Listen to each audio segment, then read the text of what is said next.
ফেব্রুয়ারির প্রথমার্ধে অবাধ ও সুষ্ঠু নির্বাচনের প্রতিশ্রুতি ডক্টর ইউনূসের। বানচালের ষড়যন্ত্র নিয়ে সতর্ক থাকার আহ্বান।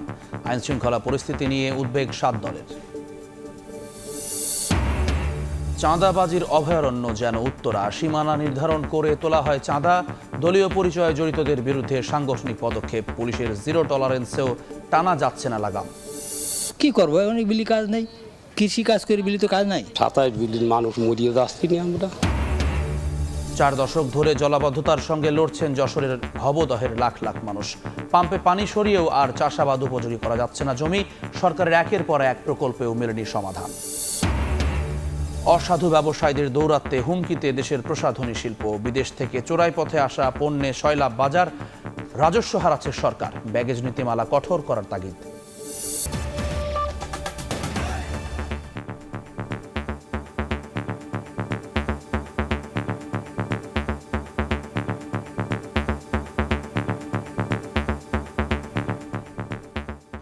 ভোরের সময় সঙ্গে আছি আমি জুম্মান সাদিক জ্যাভলিন। প্রধান উপদেষ্টার সঙ্গে বৈঠকে পিআর পদ্ধতি নিয়ে ভিন্ন মত জানিয়েছে ইসলামী আন্দোলন ও এলডিপি। জাতীয় পার্টিকে নিষিদ্ধের দাবি তোলে গণ অধিকার পরিষদ। আইনশৃঙ্খলা পরিস্থিতির অবনতি নির্বাচনী পরিবেশ নিয়ে অনিশ্চয়তা তৈরি করেছে বলে শঙ্কা জানায় গণসংহতি আন্দোলন। যদিও সব শঙ্কা দূরে ঠেলে ফেব্রুয়ারির প্রথমার্ধে অবাধ ও সুষ্ঠু ভোটের প্রতিশ্রুতি দিয়েছেন ডক্টর ইউনূস। সতর্ক থাকার আহ্বান জানিয়েছেন ভোট বানচালের ষড়যন্ত্র নিয়ে। একদিনের ব্যবধানে আবারও রাজনৈতিক দলগুলোর সঙ্গে সংলাপ করলেন প্রধান উপদেষ্টা ডক্টর মোহাম্মদ ইউনূস। যমুনায় মঙ্গলবার বিকেলে শুরু হওয়া বৈঠকে অংশ নেন গণ অধিকার পরিষদ, নাগরিক ঐক্য, ইসলামী আন্দোলন, এবি পার্টি সহ 7টি দল। বৈঠকের শুরুতেই চট্টগ্রাম বিশ্ববিদ্যালয়ের সংঘর্ষ, গণ অধিকার পরিষদের সভাপতি নুরুল হক নূরের উপর হামলা সহ সামগ্রিক আইন শৃঙ্খলা পরিস্থিতি নিয়ে উদ্বেগ জানান রাজনীতিকরা। আমরা আজকে মাননীয় প্রধান উপদেষ্টা। বৈঠক শেষে এবি পার্টি ও গণসংহতি আন্দোলন জানায় আইন শৃঙ্খলা পরিস্থিতি নিয়ন্ত্রণে না এলে নির্বাচন নিয়ে শঙ্কা রয়েছে। রাজনৈতিক দলগুলোকে নিয়ে এবং সরকার এবং নির্বাচন কমিশনের প্রতিনিধিদের নিয়ে মনিটর করার জন্য একটা কমিটি গঠন করা দরকার। এই সেপ্টেম্বর মাসেই আমরা এটা দাবি করেছি। সরকারের নিয়ন্ত্রণ, দৃঢ়তা এবং সমন্বয় যদি না হয় তাহলে নির্বাচন নিয়ে যে সংশয় আমরা এখন দেখতে পাচ্ছি বিভিন্ন মহলে, এই সংশয়টা কাটবে না বলে আমরা দৃঢ়ভাবে মত প্রকাশ করেছি। পিআর পদ্ধতি নিয়ে মতবিরোধে জড়ায় ইসলামী আন্দোলন ও এলডিপি। আর গণ অধিকারের দাবি জাতীয় পার্টিকে নিষিদ্ধের। ইলেকশনটা পিআর পদ্ধতির মাধ্যমে হতে হবে এবং এর আগে সংস্কার চাই। একটা দলের মার্কার উপরে ভোট দিবেন আর নেতারা সংসদ সদস্য পাঠাবেন, এই পদ্ধতি কিন্তু আমাদের দেশের শতভাগ লোক বিশ্বাস করে না। এই পিআর পদ্ধতি আমাদের কাছে পরিচিত না। সরকারকে বলেছি আওয়ামী লীগ যে অপরাধ করেছে ঠিক একই ধরনের অপরাধ করেছে জাতীয় পার্টি এবং 14 দল। সুতরাং আওয়ামী লীগকে আপনারা যেভাবে নিষিদ্ধ করেছেন ঠিক একই প্রক্রিয়ায় জাতীয় পার্টি এবং 14 দলকে নিষিদ্ধ করতে হবে। প্রধান উপদেষ্টা অবাধ ও সুষ্ঠু নির্বাচনের প্রতিশ্রুতি দিয়েছেন জানিয়ে প্রেস সচিব বলেন, বানচালের ষড়যন্ত্র নিয়ে সবাইকে সতর্ক থাকতে হবে। প্রধান উপদেষ্টা বৈঠকে সুস্পষ্টভাবে বলেছেন নির্বাচন ফেব্রুয়ারি মানে 2026-এর ফেব্রুয়ারির প্রথমার্ধেই অনুষ্ঠিত হবে। এছাড়া চক্রান্ত মোকাবেলায় রাজনৈতিক শক্তিকে একতাবদ্ধ থাকার আহ্বান জানান প্রধান উপদেষ্টা ডক্টর মোহাম্মদ ইউনূস। নাজমুস সালেহী, সময় সংবাদ, ঢাকা। নির্বাচন বানচালের চক্রান্ত রুখতে জনগণকে সতর্ক থাকার আহ্বান জানিয়েছেন বিএনপি নেতারা। ভারতে বসে ষড়যন্ত্রকারীদের মোকাবেলায় ঐক্য ধরে রাখার আহ্বান জানিয়েছেন দলটির মহাসচিব মির্জা ফখরুল। ফ্যাসিবাদ প্রতিষ্ঠায় সহযোগিতা করা জাতীয় পার্টির বিচার আইন অনুযায়ী হওয়া উচিত বলে মনে করেন রিজভী। ৪৭তম প্রতিষ্ঠাবার্ষিকীতে জনদুর্ভোগ বিবেচনায় র্যালি বাতিল করে দেশজুড়ে বৃক্ষরোপণ ও পরিষ্কার পরিচ্ছন্নতা কর্মসূচি পালন করছে বিএনপি। তারই অংশ হিসেবে মঙ্গলবার বিকেলে রাজধানীর উত্তরায় খাল পরিচ্ছন্নতা কার্যক্রম চালায় দলটির তুরাগ থানা কমিটি। কর্মসূচির উদ্বোধনী বক্তব্যে ভারতে বসে ষড়যন্ত্রকারীদের মোকাবেলায় ঐক্য ধরে রাখার আহ্বান জানান বিএনপি মহাসচিব। অনেক গুজব চারদিকে, তাই না?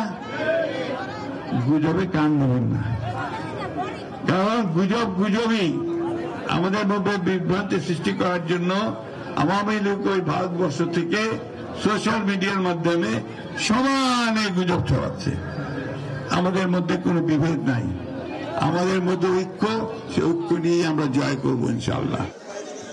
এর আগে দুপুরে রাজধানীর মানিকনগরে জলাশয় পরিষ্কার ও গাছ রোপণ করে ঢাকা মহানগর দক্ষিণ বিএনপি। এ সময় নির্বাচন বানচালে তৎপর অদৃশ্য শত্রুর বিষয়ে সজাগ থাকার আহ্বান জানান দলটির স্থায়ী কমিটির সদস্য গয়েশ্বর চন্দ্র রায়। ভোটটা যাতে না দিতে পারেন তার মধ্যে একটা ষড়যন্ত্র আছে। বাংলাদেশে গণতন্ত্রের বিরোধী, ভোটের বিরোধী শক্তিকে উচিত জবাব দেওয়ার জন্য আপনারা সদা প্রস্তুত থাকবেন।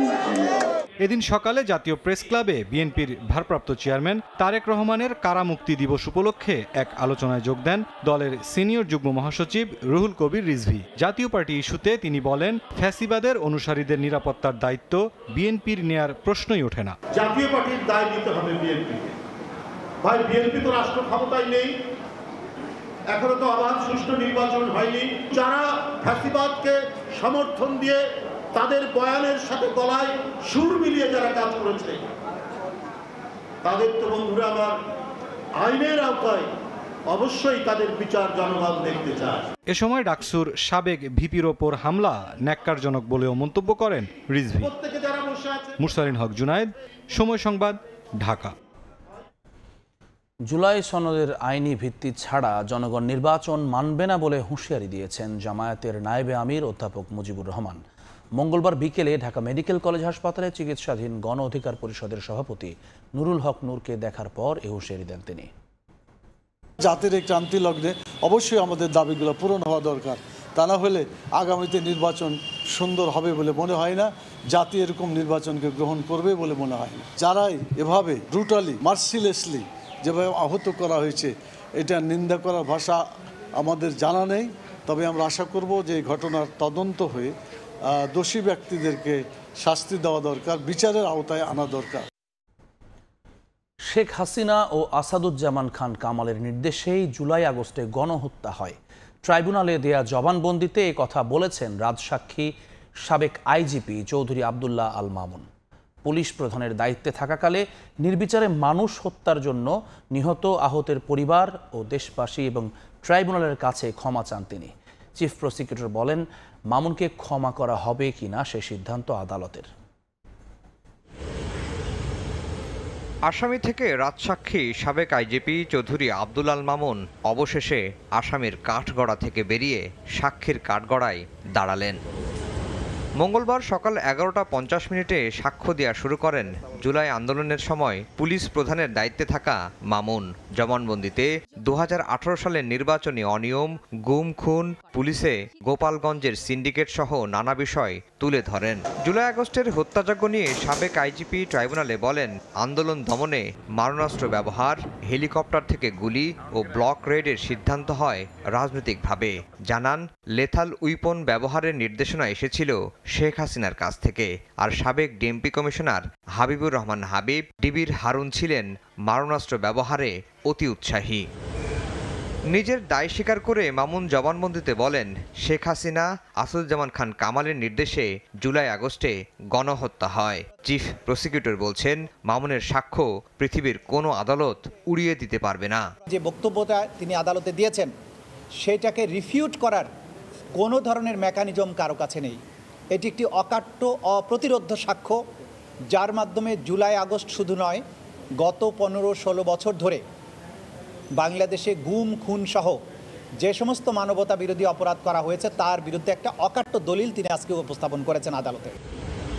আইজিপি থাকাকালে নির্বিচারে মানুষ হত্যার জন্য নিহত আহতের পরিবার, দেশবাসী এবং ট্রাইব্যুনালের কাছে ক্ষমা চান সাবেক এই পুলিশ মহাপরিদর্শক। তাজুল ইসলাম বলেন, ক্ষমা করা না করার ক্ষমতা রয়েছে আদালতের।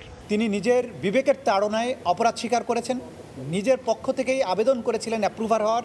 আদালত সেই অনুযায়ী অ্যাপ্রুভার সাময়িকভাবে তাকে করা হয়েছিল। আজকে তার বক্তব্য গ্রহণ করেছেন। চূড়ান্ত সিদ্ধান্তের মধ্য দিয়ে তার ব্যাপারে আদালত কি সিদ্ধান্ত নেবেন সেটা নির্ধারিত হবে। অপরাধবোধ, বিবেকের তাড়নায় আসামি থেকে রাজসাক্ষী হওয়ার কথা জানান চৌধুরী আবদুল আল মামুন।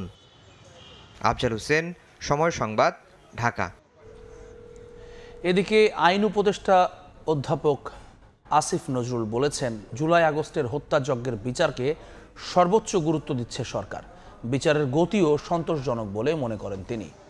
মঙ্গলবার সকালে আন্তর্জাতিক অপরাধ ট্রাইব্যুনাল ২-এর মূল ভবনের সংস্কার কাজ পরিদর্শনে আসেন আইন উপদেষ্টা আসিফ নজরুল এবং শিল্প উপদেষ্টা আদিলুর রহমান খান। তাদের সঙ্গে ছিলেন অ্যাটর্নি জেনারেল মোহাম্মদ আসাদুজ্জামান ও chief prosecutor advocate Tajul Islam.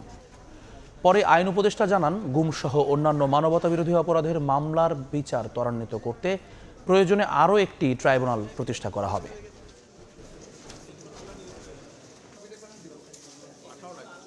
আমরা বিচার কার্যে সর্বোচ্চ গুরুত্ব দিচ্ছি। আজকে দ্বিতীয় ট্রাইব্যুনালের কাজ অতি দ্রুত সম্পন্ন হওয়ার মধ্যে দিয়ে তা আবারও আপনার এটা প্রমাণিত হলো। তো আমরা এমনকি এটাও চিন্তা করছি, আমরা এখন 3 সেটটা খালি হয়ে গেলে আমরা আন্তর্জাতিক অপরাধ আদালত 3ও করতে পারি। যদি আমরা 3 করতে পারি তাহলে আমরা অন্যান্য যে আন্তর্জাতিক অপরাধ আছে, যেমন গুম বা অন্য ধরনের যে আন্তর্জাতিক অপরাধ, সেই সমস্ত অপরাধের বিচার কার্য দ্রুততর করতে পারবো। বিচারকদের নিয়ন্ত্রণের একচ্ছত্র ক্ষমতা ফিরে পেল সুপ্রিম কোর্ট। এখন থেকে অধস্তন আদালতের বিচারকদের বদলি, পদোন্নতি, ছুটির বিষয়গুলো দেখবেন সর্বোচ্চ আদালত। আগে এই ক্ষমতা রাষ্ট্রপতির হাতে থাকলেও পরোক্ষভাবে হস্তক্ষেপ করতেন নির্বাহী বিভাগ। বিচারকদের নিয়ন্ত্রণ ও শৃঙ্খলা সংক্রান্ত সংবিধানের ৫ম সংশোধনী ও ৪র্থ সংশোধনীর বিধান বাতিল করেছেন হাইকোর্ট। ৩ মাসের মধ্যে বিচার বিভাগীয় পৃথক সচিবালয় প্রতিষ্ঠা করতে সরকারকে নির্দেশও দিয়েছেন উচ্চ আদালত। অধস্তন আদালতের বিচারকদের শৃঙ্খলা বিধি নিয়ে টানাপোড়েন এবং বিচার বিভাগে দ্বৈত শাসনের অভিযোগ করায় আওয়ামী লীগ সরকারের রোষানলে পড়েন সাবেক প্রধান বিচারপতি এস.কে. সিনহা। এ কারণে শুধু তাকে পদ হারাতেই হয়নি, করা হয় দেশ ছাড়া। সংবিধানের ১১৬ অনুচ্ছেদ অনুযায়ী নিম্ন আদালতের বিচারকদের বদলি, পদোন্নতি, ছুটির বিষয়টি রাষ্ট্রপতির হাতে ন্যস্ত ছিল। তবে বাস্তবতা হলো এই ক্ষমতা প্রয়োগ করত সরকারের নির্বাহী বিভাগ। আইনজীবীরা বলছেন, এই কারণে সরকারের পছন্দ মতো আদেশ না দিলে বদলি, বরখাস্ত সহ নানা হয়রানির শিকার হতে হতো বিচারকদের। এক রিট আবেদনের চূড়ান্ত শুনানি শেষে সারা দেশের বিচারকদের নিয়ন্ত্রণ ও শৃঙ্খলার দায়িত্ব সুপ্রিম কোর্টের হাতে থাকবে বলে রায় দিলেন উচ্চ আদালত। বাতিল করা হয়েছে বিচারকদের বদলি, পদোন্নতি ও শৃঙ্খলা নিয়ে ৫ম সংশোধনী ও ৪র্থ সংশোধনীর বিধান। বাংলাদেশের বিচার ব্যবস্থার যে অনিশ্চয়তা আছে, যে ইনফ্লুয়েন্স আছে, যে প্রভাব আছে, যে সরকার যখন ক্ষমতায় আসে তখনই নিম্ন আদালতকে প্রভাবিত করতে চায়। দিনের বেলা কোর্ট বসায়, রাতের গভীরে কোর্ট বসায়, যাকে ইচ্ছে তাকে নির্বাচনে অনুপযুক্ত করার জন্য রায় দরকার, কাকে বেল দিবে, কাকে বেল দিবে না, কে পছন্দের, কে অপছন্দের, এই সকল দুষ্ট চক্রের অবসান হবে। শুধু তাই নয়, ৩ মাসের মধ্যে বিচার বিভাগীয় পৃথক সচিবালয় প্রতিষ্ঠা করতে সরকারকে নির্দেশ দিয়েছেন হাইকোর্ট। ১১৬ অনুচ্ছেদকে পূর্ব অবস্থায় ফিরিয়ে না নিয়ে গেলে যেই সচিবালয় হবে এটা কোনো কার্যকর সচিবালয় হবে না, এটা শুধুমাত্র একটা বিল্ডিং হবে। বিচার বিভাগের স্বাধীনতা এবং রাষ্ট্রের ৩টি অঙ্গের মধ্যে ক্ষমতার যে পৃথকীকরণের ধারণা, কিন্তু ৪র্থ সংশোধনীর মাধ্যমে অধস্তন আদালতের কর্তৃত্ব রাষ্ট্রপতির উপর ন্যস্ত করার মাধ্যমে এই দুটো মৌলিক বৈশিষ্ট্যকে খর্ব করা হয়েছে। আইনজীবীরা বলছেন, এ রায়ের মধ্য দিয়ে বিচার বিভাগের পূর্ণ নিয়ন্ত্রণ ফিরল সুপ্রিম কোর্টের হাতে। আফজাল হোসেন, সময় সংবাদ, ঢাকা। ডাকসু নির্বাচনে নারী প্রার্থীকে সংঘবদ্ধ ধর্ষণের হুমকিদাতা আলী হোসেন শিবির নেতা, এমন দাবি করে তার ছাত্রত্ব বাতিল চায় ছাত্রদল। প্রতিবাদ জানিয়েছে বৈষম্য বিরোধী প্যানেলও। যদিও শিবির প্যানেলের দাবি, আলী হোসেন তাদের সংগঠনের কেউ নন। হুমকিদাতার দৃষ্টান্তমূলক শাস্তি না দিলে আইনি পদক্ষেপ নেয়ার ঘোষণা দিয়েছে অপরাজয় ৭১ ও অদম্য ২৪ প্যানেল। ডাকসু নির্বাচনের প্রচারণার মধ্যে শিবির প্যানেলের জিএস প্রার্থী এস.এম. ফরহাদের প্রার্থিতা চ্যালেঞ্জ করা রিটকারী প্রার্থীকে সংঘবদ্ধ ধর্ষণের হুমকি দিয়ে ফেসবুকে পোস্ট দেন এক শিক্ষার্থী। ঝড় ওঠে সমালোচনার, প্রতিবাদ জানায় বেশিরভাগ প্যানেল। মঙ্গলবার দুপুর 12টায় টিএসসি থেকে বিক্ষোভ মিছিল বের করে ছাত্রদল ক্যাম্পাসের বিভিন্ন এলাকা ঘুরে উপাচার্যের কার্যালয়ের সামনে গিয়ে শেষ হয়। ছাত্রদল নেতৃত্বের অভিযোগ, রিটকারীর মতোই শিবির দ্বারা নিয়মিত সাইবার বুলিং এর শিকার হচ্ছেন তারা। সংঘবদ্ধ ধর্ষণের হুমকি দেয়া শিবির কর্মীর ছাত্রত্ব বাতিলের দাবি ছাত্রদল প্যানেলের। ছাত্র শিবিরের কর্মীটি সেই হুমকি দিয়েছেন, তার দায় ছাত্র শিবির নেয়নি। সারা রাত ধরে তারা চেষ্টা করেছে কিভাবে ন্যারেটিভ তৈরি করে মানুষের চিন্তা ভাবনা অন্যদিকে ঘোরানো যায়। কোনো একটা জায়গায় সাক্ষাৎকার দেই, এর নিচে আপনারা দেখবেন কত শত আইডি কত বাজে বাজে কথা বলে। দুষ্কৃতিকারী এবং কালপ্রিট যারা আছে 9 সেপ্টেম্বর ব্যালটের মাধ্যমে তাদের বিপক্ষে কিন্তু রায় দিবে। অল্প সময়ের মধ্যে আলী হোসেন নামক এই কুলাঙ্গারকে আপনারা গ্রেফতার করবেন এবং একাডেমিকভাবে তাকে শাস্তির আওতায় নিয়ে আসবেন। ব্যবসায় শিক্ষা অনুষদে প্রচারণায় এসে শিবির প্যানেলের ভিপি প্রার্থী সাদিক কায়েম দাবি করেন, ধর্ষণের হুমকিদাতা শিবিরের কেউ নন। যদিও গণতান্ত্রিক ছাত্র সংসদ সমর্থিত প্যানেলের ভিপি প্রার্থী আব্দুল কাদের দাবি করেন, হুমকিদাতা আলী হোসেন শিবিরেরই কর্মী। স্পষ্ট প্রমাণ আছে তিনি ছাত্র শিবিরের কর্মী, ছাত্র শিবিরের জনশক্তি, সেটা তিনি নিজেও স্বীকার করেছেন। ছাত্রদল তাদের অপরাধকে দায় মুক্তি দেওয়ার জন্য তারা ওই দায় দিয়ে দেওয়ার রাজনীতির মধ্যে তারা চলে এসেছে। ধর্ষণের হুমকিদাতার দৃষ্টান্তমূলক শাস্তি না দিলে আইনি পদক্ষেপ নেওয়ার ঘোষণা দেয় রিটকারী শিক্ষার্থীর প্যানেল।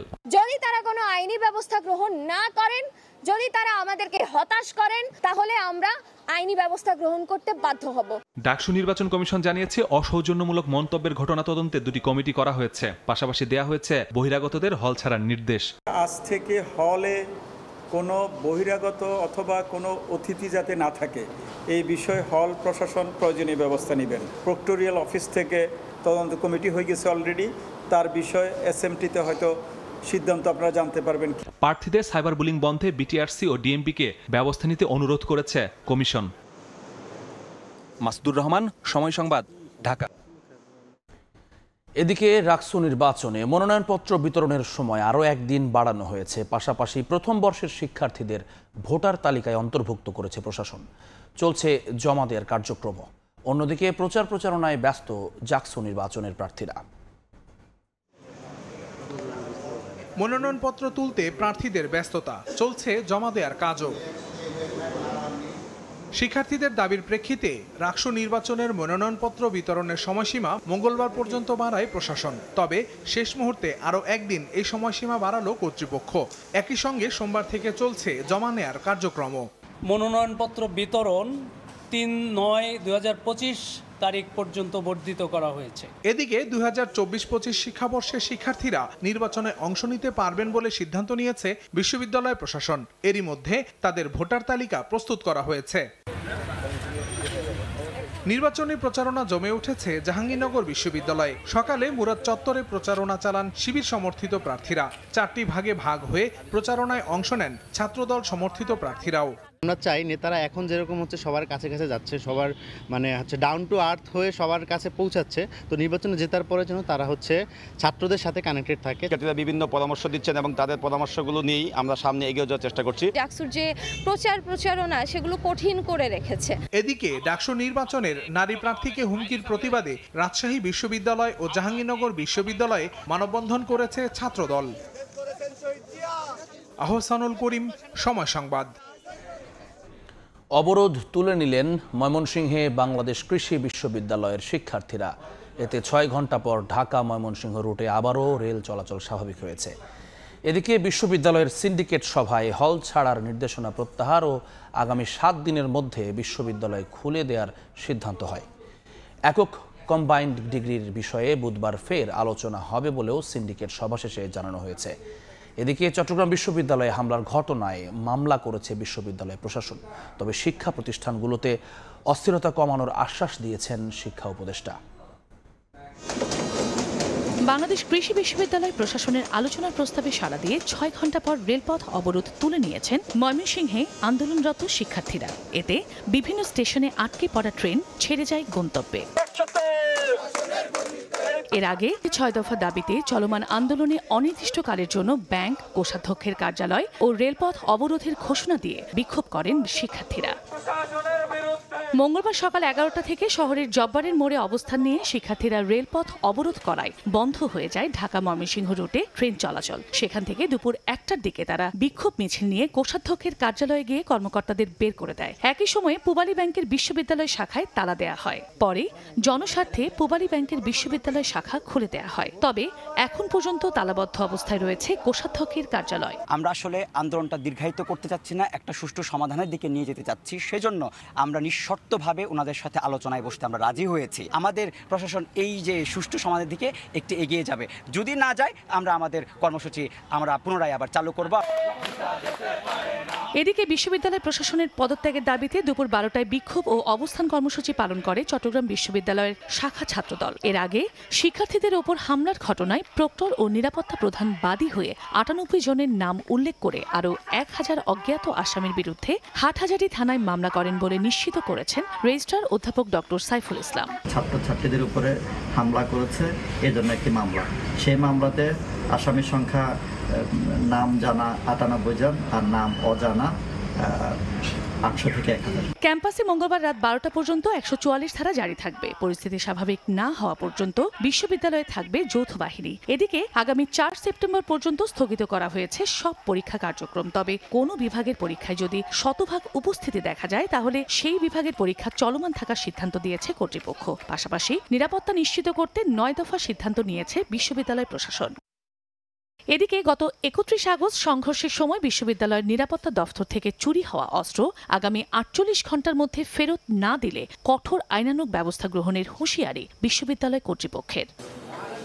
শিক্ষা প্রতিষ্ঠানগুলোতে যে অচলাবস্থা চলছে তা দুঃখজনক বলে মন্তব্য করেছেন শিক্ষা উপদেষ্টা। তবে মন্ত্রণালয়ের সহায়তায় দ্রুত সমস্যা সমাধানের আশ্বাস দেন তিনি। যে কোনো সমস্যাই আলাপ আলোচনার মাধ্যমে সমাধান হওয়া সম্ভব।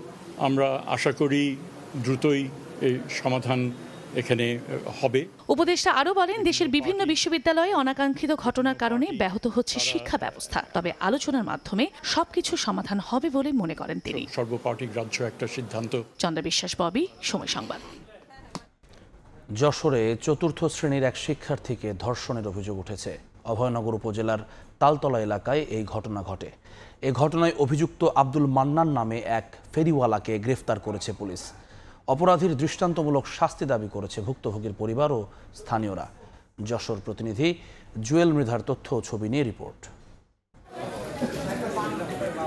প্রতিদিনের মতো সকালে বাড়ি থেকে স্কুলের উদ্দেশ্যে বের হয় 11 বছর বয়সী শিশুটি। স্কুলের সামনে পৌঁছালে শিশুটিকে ছুরি দেখিয়ে দেয়ালের পেছনে নিয়ে জোরপূর্বক ধর্ষণ করে ফেরিওয়ালা আব্দুল মান্নান। যশোরের অভয়নগর উপজেলার তালতলা এলাকায় এই ঘটনা ঘটে। স্বজনরা জানান, বিকালে স্কুল থেকে বাসায় ফিরে অসুস্থ হয়ে পড়ে শিশুটি। পরে সে তার মাকে ঘটনাটি জানায়। অবস্থার অবনতি হলে প্রথমে শিশুটিকে উপজেলা স্বাস্থ্য কমপ্লেক্সে ভর্তি করা হয়। পরে দায়িত্বরত চিকিৎসক প্রাথমিক চিকিৎসা দিয়ে যশোর জেনারেল হাসপাতালে স্থানান্তর করেন। মেয়েটাকে আমরা জরুরি চিকিৎসা সেবা দিয়ে যশোর সদর হাসপাতালের ওয়ান স্টপ সার্ভিসে পরবর্তী চিকিৎসার জন্য এবং অন্যান্য পরীক্ষা নিরীক্ষার জন্য আমরা তাকে প্রেরণ করি। পুলিশ জানায়, খবর পেয়ে তাৎক্ষণিকভাবে অভিযান চালিয়ে ধর্ষক আব্দুল মান্নানকে গ্রেপ্তার করা হয়। পুলিশ মহোদয়ের নির্দেশক্রমে টিমকে আমি ঘটনাস্থলে প্রেরণ করে আসামিকে গ্রেপ্তার করতে সমর্থ হই। পরবর্তী আইনগত ব্যবস্থা গ্রহণ প্রক্রিয়াধীন আছে। অভিযুক্তদের দৃষ্টান্তমূলক শাস্তির দাবি জানিয়েছেন শিশুটির স্বজন ও স্থানীয়রা। এখন প্রশাসন যদি আমাদেরকে বলে যে আমরা দেখতেছি, আমরা দেখব, কি করবে প্রশাসন? এখান থেকে নিয়ে কোর্টে ট্রান্সফার করতে পারে, কোর্টের থেকে জেলখানায় প্রেরণ করতে পারে, কিন্তু এইসব লোকজন পৃথিবীতে বেঁচে থাকার কোনো প্রয়োজনই হয় না। এটা একটা সমাজের নিন্দনীয় এবং নিকৃষ্ট একটা কাজ। অ্যাজ অভিভাবক হিসেবে এর সর্বোচ্চ বিচার আমরা দাবি করি। ধর্ষক আব্দুল মান্নান যশোরের কেশবপুর উপজেলার বাসিন্দা। সে স্কুলের সামনে আচার বিক্রি করত এবং অভয়নগরের গুয়াখোলা এলাকায় একটি বাসায় ভাড়া থাকত। সময় সংবাদ, যশোর। পারিবারিক সম্পত্তি নিয়ে কলহের জেরে সৎ ভাইয়ের হাতে প্রাণ গেল কলেজ পড়ুয়া শিক্ষার্থীর। মঙ্গলবার সন্ধ্যায় রাজধানীর নর্দার কালাচাঁদপুরে এই ঘটনা ঘটেছে। গুলশান থানায় এ নিয়ে একটি মামলা দায়ের করেছে নিহতের পরিবার। ঘাতকের দৃষ্টান্তমূলক শাস্তির দাবি জানিয়েছেন স্বজনরা। পারিবারিক বিবাদ, পৈতৃক সম্পত্তি আর রিকশার গ্যারেজ নিয়ে ছিল টানাপোড়েন। মঙ্গলবার সন্ধ্যায় নর্দা কালাচাঁদপুরে সৎভাই জানে আলমের ধারালো দাঁড় আঘাতে নিহত হয় কলেজ শিক্ষার্থী রাফসান সামি। কুর্মিটোলা জেনারেল হাসপাতালে নিলে মৃত ঘোষণা করেন চিকিৎসক। ঘাতকের দৃষ্টান্তমূলক শাস্তি দাবি করছেন স্বজনরা। রিকশার গ্যারেজের ব্যাপার নিয়ে কথাবার্তা নিয়ে কথা কাটাকাটি হয়েই এটা নিয়ে আঘাতপ্রাপ্ত হয়ে মারা গেছে। ওর বাবা ওরে 4-5টা রিক্সা কিনে দিয়েছে, অটো রিক্সা। তো ওইটা নিয়ে ওই প্রথম গড়ের ছেলেদের একটু জ্যালাস হয়, ওইটা নিয়ে কথা কাটাকাটি। রামদা দিয়ে আমরা এর বিচার চাই। এ ঘটনায় গুলশান থানায় মামলা দায়ের করেছে নিহতের পরিবার। পুলিশ বলছে অভিযুক্তকে ধরতে অভিযান অব্যাহত রয়েছে। ঘটনার পরপরই আমাদের একাধিক টিম অভিযান অব্যাহত আছে। আমাদের ঊর্ধ্বতন কর্তৃপক্ষ ঘটনাস্থল পরিদর্শন করছেন এবং আমরা একাধিক টিম এটা নিয়ে কাজ করছি। আশা করি খুব শীঘ্রই আমরা এই ঘটনার সাথে যারা ঘাতক এই হত্যাকাণ্ডের সাথে জড়িত আমরা যেহেতু শনাক্ত করা হয়েছে তাদের গ্রেপ্তার করতে সক্ষম হব। ময়নাতদন্তের জন্য ঢাকা মেডিকেলে পাঠানো হয়েছে নিহত রাফসান সামির মরদেহ। হাসান ওয়ালি, সময় সংবাদ, ঢাকা। রাজধানীর উত্তরা যেন চাঁদাবাজির অভয়ারণ্য। চাঁদাবাজরা সীমানা নির্ধারণ করে যে যার মতো জোর করে টাকা তুলছেন, দখল করছেন কিংবা উচ্ছেদ করছেন ইচ্ছে মতো। অপরাধের প্রমাণ পেলে রাজনৈতিক দলগুলো সাংগঠনিক পদক্ষেপ নিচ্ছে, জিরো টলারেন্সের কথা বলছে পুলিশও, কিন্তু কোনো কিছুতেই কমছে না এই চাঁদাবাজি। উত্তরার বেশ কিছু স্পটে ঘুরে মাহাদি ইসলাম ধ্রুব রিপোর্ট করেছেন। ক্যামেরায় ছিলেন শাহজাহান খান এবং আমিনুল ইসলাম। 25 অগস্ট 2025 রাত 11:15 উত্তরের কামারপাড়ার এই কাপড়ের কারখানাটিতে হামলা চালায় হাসান নামের এই ব্যক্তি। তিনি স্থানীয় এক বিএনপি নেতার বাবা। কারখানা মালিকের দাবি, এই কারখানা সহ জায়গাটি দখলের দায়িত্ব নিয়েছেন ওয়ার্ড পর্যায়ের বিএনপি নেতা জাহাঙ্গীর। মালিকের আরও দাবি, এই ষড়যন্ত্রের পেছনে কলকাঠি নাড়ছেন আত্মগোপনে থাকা স্থানীয় আওয়ামী লীগ নেতা দেলোয়ার। আর এই কাজ সম্পন্ন করতে জাহাঙ্গীরের বাবা হাসান হামলা করেন কাপড়ের কারখানাটিতে। ফ্যাক্টরিটা মাত্র 2.5 বছর হয়েছে আর কি আমি নিছি। নেওয়ার পর ওই এইখানে আওয়ামী লীগ করে অলরেডি ছাত্র হত্যার মামলা আছে 5-7টা। তো সেই লোক, আমার নাম হচ্ছে, তার নাম দেলোয়ার। তো সেই লোক আমার ঠেট করতেছে এক পর্যায়ে যে জমি ছেড়ে দেওয়ার জন্য। আমি ছিলাম ঢাকার বাইরে থাকা অবস্থায় সে আমার বিকেলবেলা ফোন দিল যে তুই কি এগুলা ঠিক রাখতে পারবি, মানে এক পর্যায়ে ঠেট পর্যায়ে দিয়া পরে রাত্রেবেলা সে লোক পাঠায়া, বিএমপির কিছু লোকজন পাঠায়া আমার এই ফ্যাক্টরি ভাঙচুর করছে। তবে সব অভিযোগ অস্বীকার করেন দেলোয়ার, জাহাঙ্গীর। হামলা করেন না আপনি?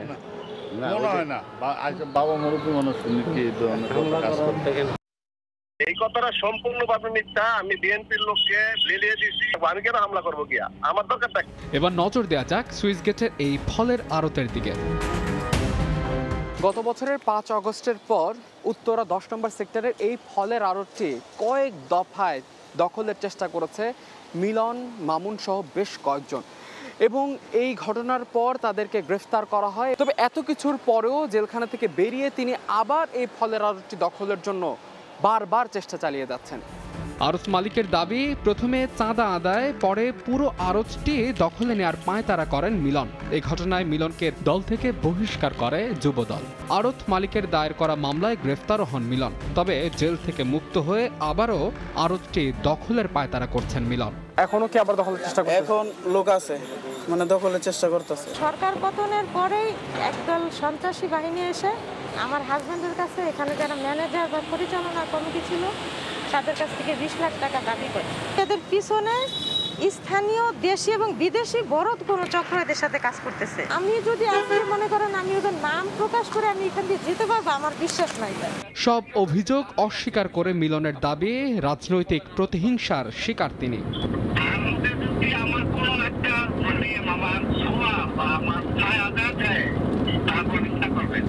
উত্তরার উত্তরখান এলাকা বাসিন্দাদের অভিযোগ, সম্প্রতি স্থানীয় বিএনপি নেতা জাহাঙ্গীর ব্যাপারী 20 লাখ টাকা চাঁদা দাবি করে তাদের কাছ থেকে। পরে চাঁদা না পেয়ে বাসায় যাতায়াতের সব পথ রীতিমতো বন্ধ করে দিয়ে ভোগান্তিতে ফেলে তাদের।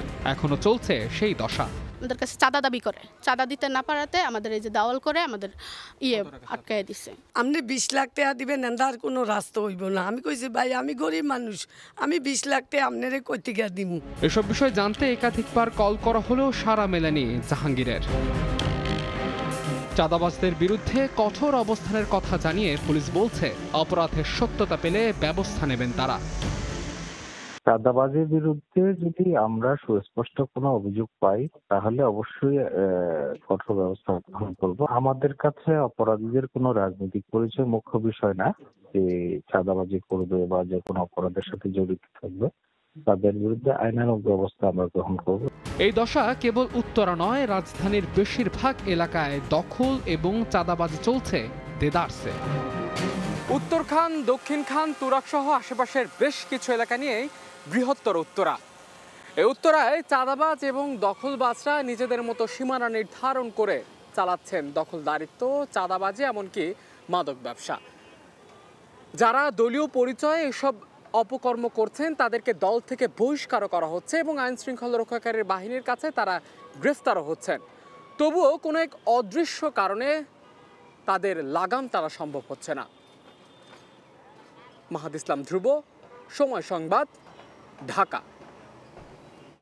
ভোরের সময় আরও থাকছে। জমি নিয়ে বিরোধ, বিচার পেতে দশকের পর দশক আদালতে ঘুরেও মিলছে না সমাধান। দীর্ঘসূত্রিতায় ক্লান্ত ভুক্তভোগী। রাজশাহী অঞ্চলে দেওয়ানি মামলার জট। পাম্প দিয়ে পানি সরিয়েও ভবদহের জমিকে আর চাষাবাদ উপযোগী করা যাচ্ছে না। অনেক কষ্টে যারা আবাদ করতে চান তাদের সবাই আবার ফসল ঘরেও তুলতে পারেন না। ফলে এই অঞ্চলের অর্থনীতিতে পড়ছে বিরূপ প্রভাব। ফসল উৎপাদনে ব্যর্থতার সঙ্গে বর্ষার উপচে ওঠা পানির তোড়ে প্লাবিত হচ্ছে মাছের ঘেরো। যশোরের ভবদহ অঞ্চল ঘুরে এসে মোবারক হোসেন শুভ এবং সোহেল কুরেশির ছবিতে রিপোর্ট করেছেন আলামিন তুষার। 3 পর্বের ধারাবাহিক প্রতিবেদনের দ্বিতীয় পর্বে থাকছে কৃষি ও অর্থনীতির চিত্র। শেখর চন্দ্র সরকার একসময় কৃষিকাজ করলেও এক যুগ ধরে আর আবাদ করতে পারছেন না, কারণ বিলের পানি না সরায় চাষাবাদ করার কোনো উপায় নেই। গ্রামের পর গ্রাম প্লাবিত হয়ে ঘেরের মাছ আর মাঠের ফসলের সঙ্গে জীবিকাও ভেসে গেছে অনেকের। তাই তো ঘরের আঙিনায় বসে বড়শি দিয়ে মাছ ধরা ছাড়া উপায় নেই। পরিবারকে সহায়তায় উঠোনে থাকা সবজি বাগানও তলিয়েছে। নেই গৃহপালিত প্রাণীগুলো, আছে কেবল একরাশ আক্ষেপ। কি করবো, অনেক বিলি কাজ নেই, কৃষি কাজ করে বিলি তো কাজ নাই। 27 বিলির মানুষ মরিয়ে যাচ্ছি নি আমরা। গেটে যখন আকাশ হয়ে গেল তখন তো এই পানির অবস্থাই আমায়। যদি ষষ্ঠী পাড়াতে ভালো না হলো না, খারাপ থাকবে। 4-5 বছর তো এই বিল সেচে করা হয়, এখন আর সেচারও লাইন নাই। এমনকি নিত্যপণ্যের বাজারও জলাবদ্ধতার শিকার। চারপাশে অস্থায়ী বাঁধ দিয়ে পাম্প দিয়ে পানি সরিয়ে চলছে বেচাকেনা। এতে আশপাশে বসতি হচ্ছে জলমগ্ন।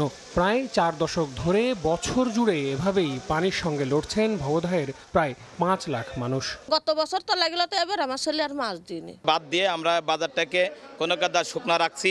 গরু বাছুর সব তো বিক্রি করে দিতে আছে, যার নালি তা খাতি দেবো কি।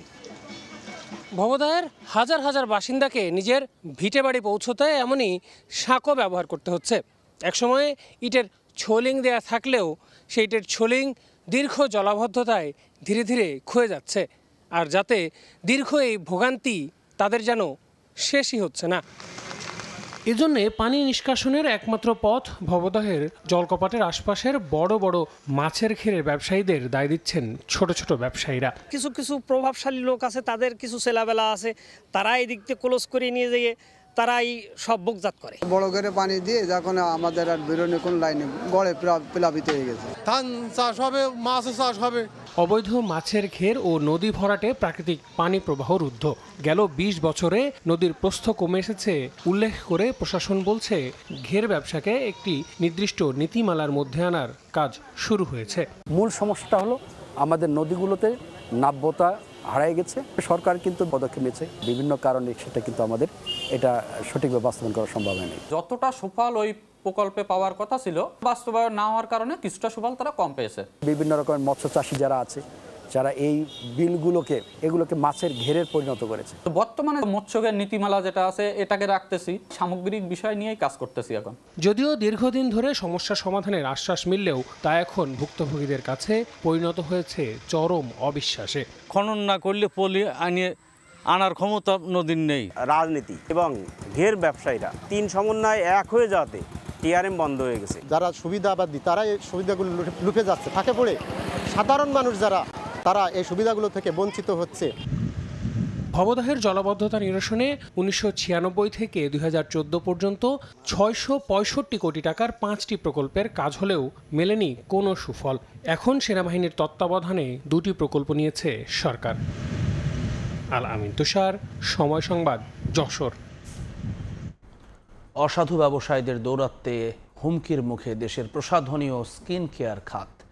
দ্রুত বাড়তে থাকা এই শিল্পে দেশীয় প্রতিষ্ঠান মাথা তুলে দাঁড়ানোর আগেই বিদেশ থেকে অবৈধ পথে আসা পণ্যে ছয়লাভ বাজার। এতে কোটি কোটি টাকার রাজস্ব হারাচ্ছে সরকার, এমনটাই দাবি সংশ্লিষ্টদের। দেশের এই শিল্পকে চাঙ্গা করতে আর চোরাকারবারি ঠেকাতে ব্যাগেজ নীতিমালা কঠোর করা সহ যথোপযুক্ত আইনি ব্যবস্থা নেওয়ার পরামর্শ বিশেষজ্ঞদের। প্রসাধনী জনসংখ্যা বৃদ্ধির সঙ্গে তাল মিলিয়ে সৌন্দর্য চর্চায় দিন দিন বাড়ছে এসব পণ্যের চাহিদা। বাংলাদেশ ট্রেড অ্যান্ড ট্যারিফ কমিশনের প্রতিবেদন, দেশে বর্তমানে আমদানি নির্ভর কালার কসমেটিক্স ও স্কিন কেয়ার পণ্যের চাহিদা রয়েছে প্রায় 34,000 কোটি টাকার। এর মধ্যে চোরাপথে আসে প্রায় 24,000 কোটি টাকার প্রসাধনী পণ্য। দেশে বছর বছর প্রসাধনী ও স্কিন কেয়ার পণ্যের চাহিদা বাড়তে থাকলেও কমছে বৈধ পথে আমদানি।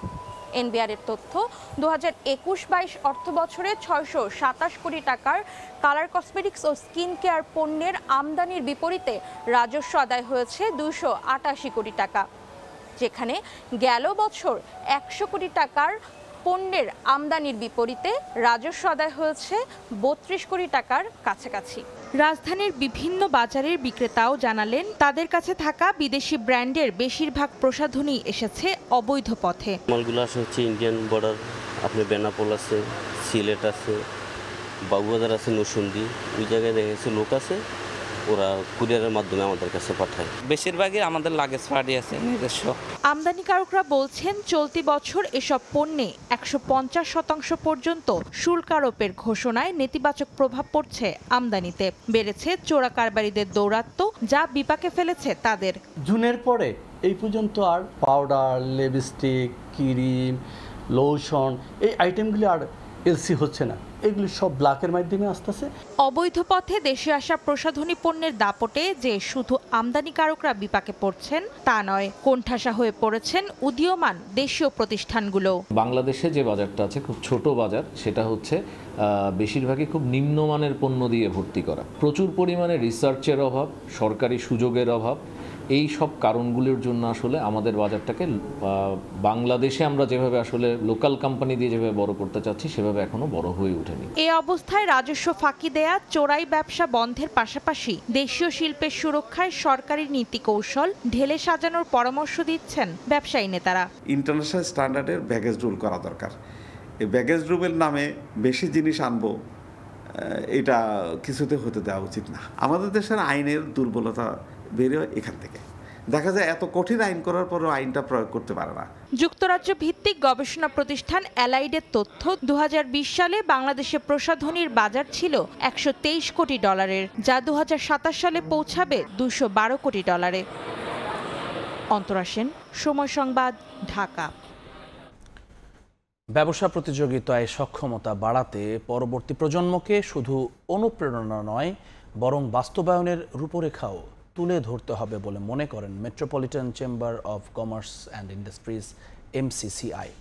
মঙ্গলবার পারিবারিক ব্যবসার ক্ষেত্রে টেকসই উত্তরাধিকার নিশ্চিতের গুরুত্ব নিয়ে MCCI আয়োজিত আলোচনায় পরবর্তী প্রজন্মকে সুষ্ঠু ব্যবস্থাপনার মাধ্যমে ব্যবসা হস্তান্তরের তাগিদ দেন আলোচকরা। বলেন, পারিবারিক ব্যবসা টেকসই করতে নতুন প্রজন্মকে আর্থিক ব্যবস্থাপনা, আইন ও প্রযুক্তিগত সহায়তার যোগান দিতে হবে। ব্যবসার সম্প্রসারণে পারিবারিক মূল্যবোধ এবং সততা ধরে রাখার তাগিদ দেন আলোচকরা। বিদেশি বিনিয়োগকারীদের আস্থা অর্জনে পারিবারিক ব্যবসার ধারাবাহিকতার প্রতিও জোর দেন বক্তারা।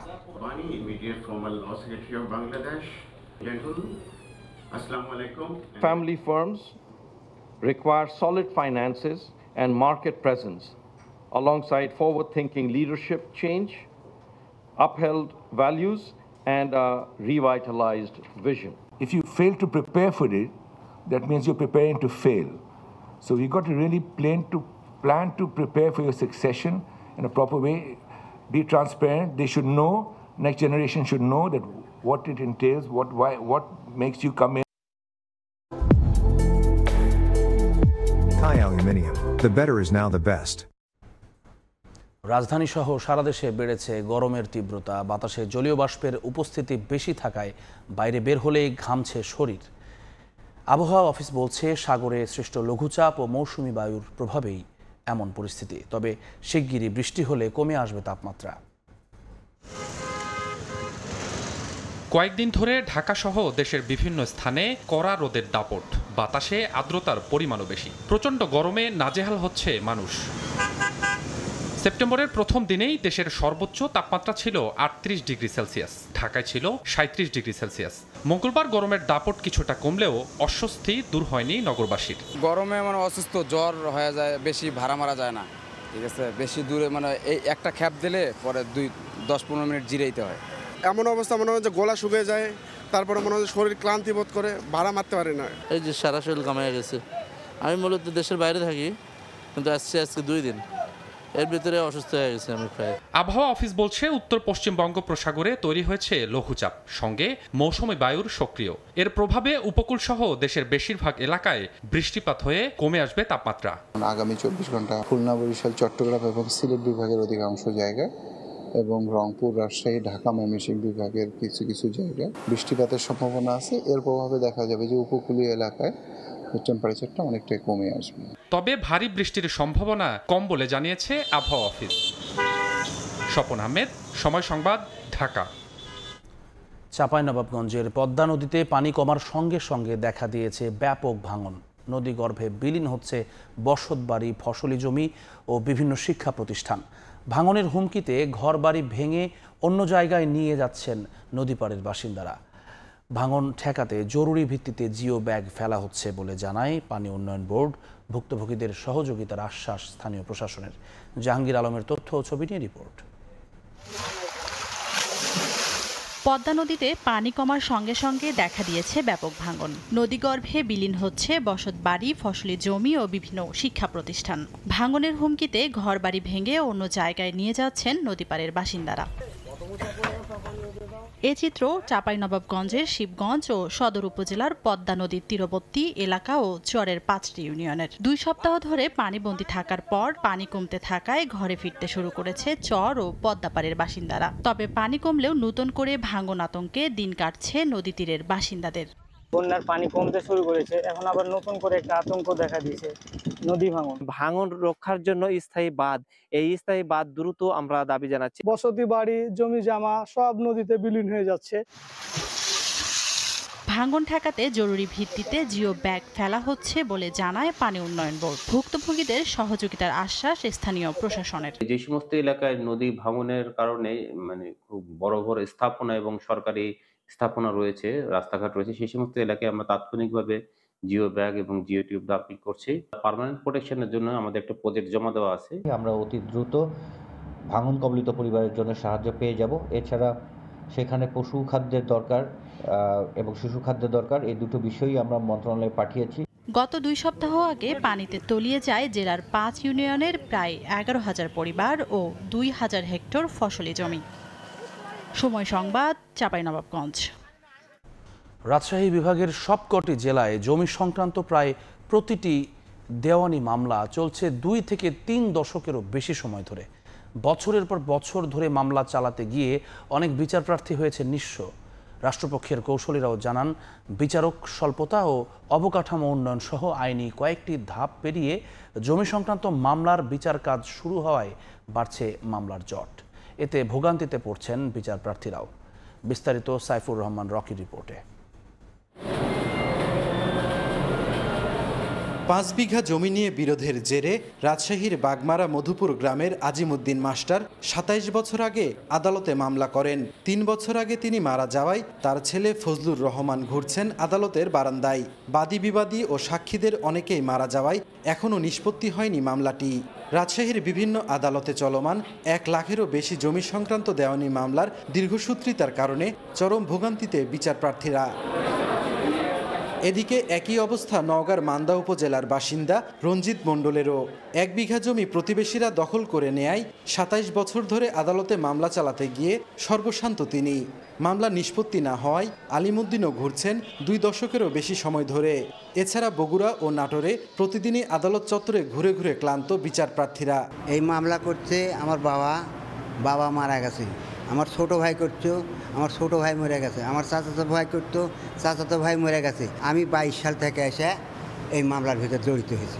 এখন পর্যন্ত মামলার কোনো রায় পাই না। ভাড়া দিয়েছিলাম, বাবা মরার পর তারা অস্বীকার করেছে যে আমরা কিনেছি। 3-4 বছরের মধ্যে শেষ হয়ে গেলে মামলাটা ভালো হতো। অনেকগুলো হাত বদল হয়ে গেছে বাদীর, তবু মামলাটা শেষ হচ্ছে না। হ্যাঁ, শুধু আমরা একটা জিনিস পাচ্ছি, তারিখ। আইনজীবীরা বলেন, মামলা দায়েরের পর বিবাদী ও ওয়ারিসদের কাছে সমন জারির নোটিশ পাঠাতে 1.5 থেকে 2 বছর সময় লাগে। এছাড়া আইনি কয়েকটি ধাপ পেরিয়ে জমি সংক্রান্ত মামলার বিচার প্রক্রিয়া শুরু হয়। তাই আদালতে বাড়ছে মামলার জট। অনেক টাইমে আমাদের সিভিল মামলাগুলো সাক্ষী স্টেজে একটা সাক্ষীতে অনেক সময়ের প্রয়োজন হয়। একটা মামলা যখন জাজমেন্টের ওই সময়তে অনেক বিচারক বদলি হয়ে যায়, তখন নতুন যে বিচারক আসে সে সময়তে আবার তাকে বুঝতে হয়। এই বুঝতে যেয়ে অনেক সময় চলে যায়। রাষ্ট্রপক্ষের কৌশলীরা জানান, অবকাঠামো উন্নয়নের পাশাপাশি বিচারক সংকট দূর হলে কমে আসবে জমি সংক্রান্ত মামলার জট। সার্ভিস প্রক্রিয়াতে যদি আমাদের নতুনত্ব কিছু আনা যায়, স্বল্প সময়ের ভিতরে এই নোটিশ জারির প্রক্রিয়াটা যদি করা যায়, তাইলে পরে কেসটা আগিয়ে যাবে। জজের পরিমাণ আছে অপ্রতুল, মামলার পরিমাণ বেশি, কোর্টের এজলাস নেই, কোর্টের ওইভাবে সাপোর্ট নেই, ব্যস্ত কোর্টগুলোতে ওই কম্পিউটার টাইপ করার লোক নেই। এইগুলি যদি দেওয়া যায় তাহলে কিন্তু অনেকটা কমেই আসবে। সংশ্লিষ্টরা জানান, বিভাগের 8 জেলায় জমি সংক্রান্ত 5 লাখেরও বেশি মামলা বিচারাধীন। সাইফুর রহমান রকি, সময় সংবাদ, রাজশাহী। ওষুধের দাম বেড়েছে প্রকারভেদে 50 থেকে 80% পর্যন্ত। আর এই বাড়তি দামের সুযোগে নওগাঁর বিভিন্ন ফার্মেসিতে সয়লাভ হয়েছে মানহীন ও ভেজাল ওষুধ। মাঝে মধ্যে অভিযান চালানো হলেও বন্ধ হচ্ছে না এই কারবার। ভুক্তভোগীরা বলছেন, এতে অর্থনৈতিক ক্ষতির পাশাপাশি বাড়ছে গুরুতর স্বাস্থ্য ঝুঁকি। তবে স্বাস্থ্য বিভাগ জানিয়েছে, জীবন রক্ষাকারী ওষুধ নিয়ে অসাধু ব্যবসা করলে কাউকে ছাড় দেয়া হবে না। বিস্তারিত এমআর রকির রিপোর্টে। দোকানের গ্যালারিতে থরে থরে সাজানো জীবন রক্ষাকারী ঔষধ। বাইরে থেকে বোঝার উপায় নেই কোনটা আসল আর কোনটা নকল। চিকিৎসকের দেওয়া প্রেসক্রিপশন হাতে নিয়ে রোগীরা ছুটে আসছেন এসব ফার্মেসিতে। কিন্তু অধিক মুনাফার লোভে ব্যবসায়ীরা কৌশলে ক্রেতাদের হাতে তুলে দিচ্ছেন মানহীন ও ভেজাল ঔষধ। বাজারে ওষুধের দাম বেড়েছে প্রকারভেদে 80 থেকে 100% পর্যন্ত। এ সুযোগে অধিক মুনাফার আশায় অনেক ফার্মেসি কম দামে ওষুধ দেওয়ার প্রলোভন দেখিয়ে ক্রেতাদের হাতে দিচ্ছেন মানহীন ও ভেজাল ওষুধ। এতে প্রতিনিয়ত প্রতারিত হচ্ছেন সাধারণ মানুষ। তাদের ব্যবসায়ী স্বার্থে তারা এই দোকানগুলোতে মানহীন ওষুধ চমক লাগানো ফাইল দিয়ে তারা বিক্রি করছে। ওষুধের দামও প্রচুর বেশি হয়েছে, কিনতে তো আমাদের একেবারে হিমশিম। আগে জোর করে অনেকগুলো ওষুধ লিখে দেয়, রোগীরা এই বিষয়গুলো নিয়ে বারবারই ভোগান্তি হয়। সম্প্রতি নওগাঁ জেলা স্বাস্থ্য বিভাগ ও ঔষধ প্রশাসন একাধিক ফার্মেসিতে অভিযান চালায়। এ সময় বিপুল পরিমাণ ভেজাল ও মানহীন ওষুধ জব্দ করা হয়। ঔষধ যাতে সঠিকভাবে সংরক্ষিত হয়, তাপমাত্রা সঠিকভাবে সংরক্ষিত থাকে, সেইগুলো নজর রেখে যেন ড্রাগ সুপার এগুলোকে সুপারভিশন করে। ফার্মেসিগুলো লাইসেন্স নেই, তাদেরকে আমরা রেগুলার মামলা দিচ্ছি এবং আমাদের মোবাইল কোর্টে মামলা অব্যাহত আছে। অধিক মুনাফার আশায় জীবন রক্ষাকারী ওষুধের বাজারকে নষ্ট করছে কিছু অসাধু কারবারি। সমিতি থেকে তাদের বাদ দেওয়ার হুঁশিয়ারি দিয়েছেন কেমিস্ট অ্যান্ড ড্রাগিস্ট সমিতির নেতা। সংস্কার করে যদি প্রয়োজনীয় ব্যবস্থা না নেওয়া হয়, তাহলে আগামীতে এটা আরো ঝুঁকিপূর্ণের মধ্যে চলে যাবে। গত আগস্টে 4টি অভিযানে 99,000 টাকা জরিমানা করে ঔষধ প্রশাসন। ঔষধ প্রশাসনের তথ্যমতে জেলায় 4,800 ফার্মেসি রয়েছে, যার মধ্যে নিবন্ধন রয়েছে 2,700। মানহীন ও ভেজাল ওষুধের বিরুদ্ধে প্রশাসনের শক্ত নজরদারি ছাড়াও সচেতনতার তাগিদ দিচ্ছে বিশিষ্টজনরা। এমআর রকি, সময় সংবাদ, নওগাঁ। বগুড়ায় সিএনজি পাম্প থেকে সিলিন্ডারে গ্যাস ভরে শিল্প কারখানাগুলোতে বিক্রি করছে একটি চক্র। আইন অনুযায়ী যা পুরোপুরি অবৈধ।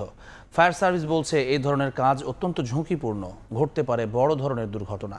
জড়িতদের বিরুদ্ধে ব্যবস্থা নেওয়ার আশ্বাস দিলেন জেলা প্রশাসক। শাহাদুল ইসলামের ছবিতে আব্দুল আওয়ালের রিপোর্ট।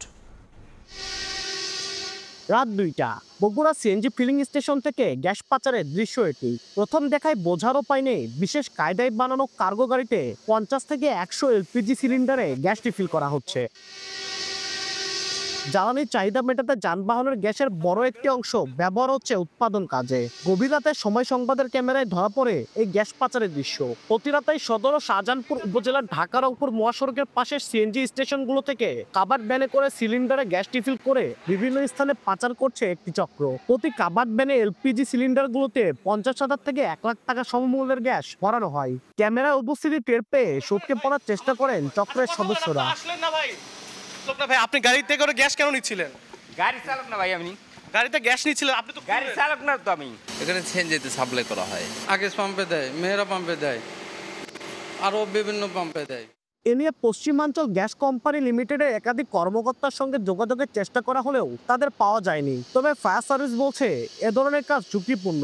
অভিযানের আশ্বাস দিলেন জেলা প্রশাসক। যদি এটা হয়ে থাকে তো নিঃসন্দেহে এটা অবৈধ কাজ, যারা পরিবহন করে বা যারা সাপ্লাই করে এটা অপরাধ। আমরা যে স্পেসিফিক সময় বললেন যে রাতের বেলা এটি হয়, এটা আমরা এখানে অভিযান পরিচালনা করব এবং আইন অনুযায়ী ব্যবস্থা নেব।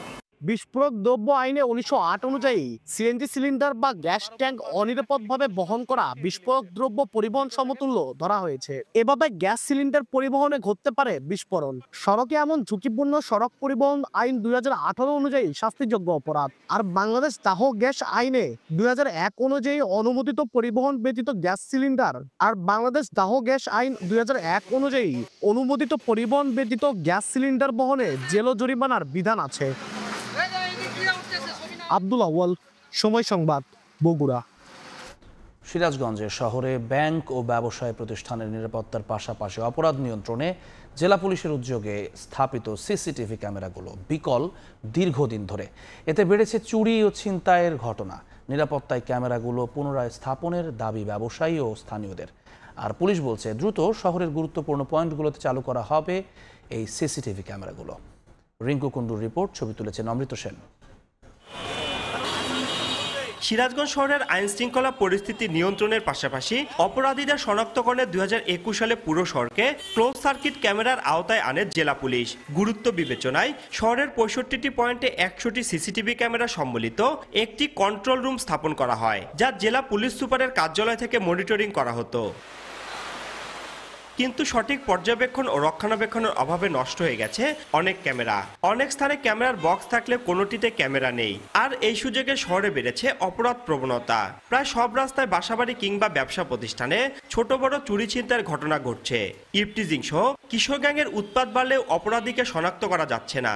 জননিরাপত্তার স্বার্থে পুনরায় সিসিটিভি ক্যামেরা স্থাপনের দাবি ব্যবসায়ী সহ শহরবাসীর। এখন কিন্তু ছিনতাই বেড়েছে আমাদের সিরাজগঞ্জ শহরে এবং রাহাজানি বেড়েছে। সিসি ক্যামেরা যদি থাকে তাহলে চুরি ছিনতাই বা যে অপরাধগুলো হয় রাত্রে দিনে এগুলো চিহ্নিত করে অপরাধীকে ধরা যায়। গাড়িগুলির থেকে ছিনতাই হয়, চুরি ডাকাতি হয়, এগুলো যেন আর না হয় সেটাই আমরা সরকারের কাছে আবেদন করছি।